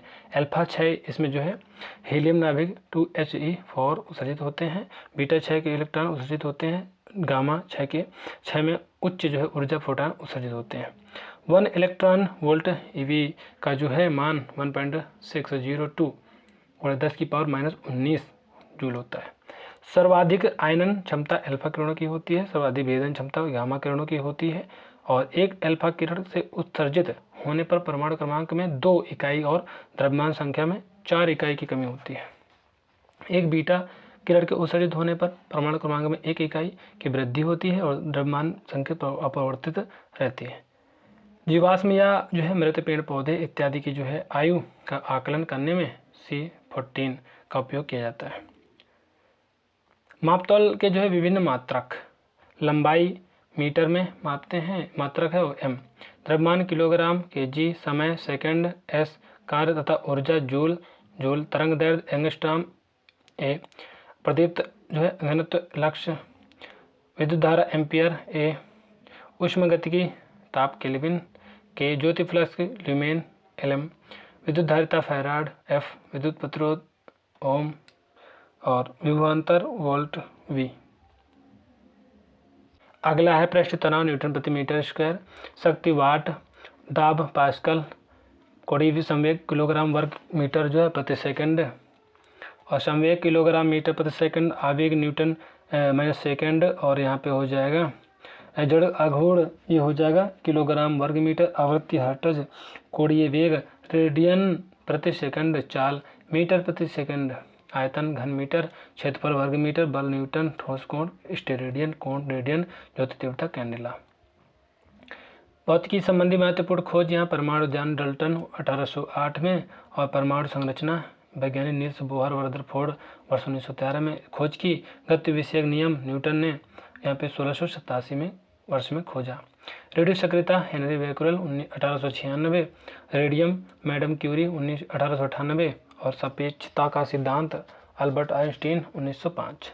बेतार का तार मार्कोनी 1896 और नाभिकीय रिएक्टर एनरिको फर्मी 1942, विद्युत अपघटन के नियम फैराडे 1833, ट्रायोड वाल्व डालिडे Forest 1906, diode valve sir J.S.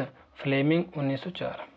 आवर्त सारणी मेंडलीफ 1869, विद्युत प्रतिरोध के नियम ओम 1827, विद्युत आकर्षण के नियम कूलाम और क्वांटम सिद्धांत मैक्स प्लैंक, फोटोग्राफी फिल्म में जॉन कार्बट 1888, रमन प्रभाव C.V. रमन 1928, तैरने के नियम आर्किमिडीज, तापीयनिक उत्सर्जन एडिसन, फोटोग्राफी धातु में जे निप्से 1826, फोटोग्राफी कागज में W. फॉक्स टालबोट 1835।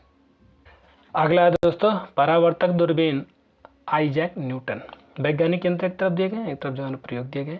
अल्टीमीटर का जो प्रयोग है या उड़ते हुए विमान की ऊंचाई मापने का यंत्र है। एनीमोमीटर या बहती हुई वायु की गति और शक्ति मापने का यंत्र है। ऑडियोमीटर या ध्वनि की तीव्रता को मापता है। बैरोमीटर या उपकरण वायु दाब को मापने का काम करता है। वर्नियर कैलिपर से इसके द्वारा जो है बेलनाकार वस्तुओं के अंदर जो है तथा बाहर के व्यास मापे जाते हैं तथा इससे जो है वस्तु की मोटाई भी मापी जाती है। डायनेमोमीटर इंजन के जो है डायनेमोमीटर ये इंजन के बलाघूर्ण और शक्ति को मापने का यंत्र है। फेदोमीटर या समुद्र की गहराई मापने का यंत्र है। गाइगर मूलर या उपकरण की सहायता से रेडियो एक्टिव स्रोत के विकिरण की जो है गणना की जाती है, गाइगर मूलर काउंटर से। ठीक है। गायरोस्कोप, इस यंत्र से जो घूमती हुई वस्तुओं की गति ज्ञात करते हैं।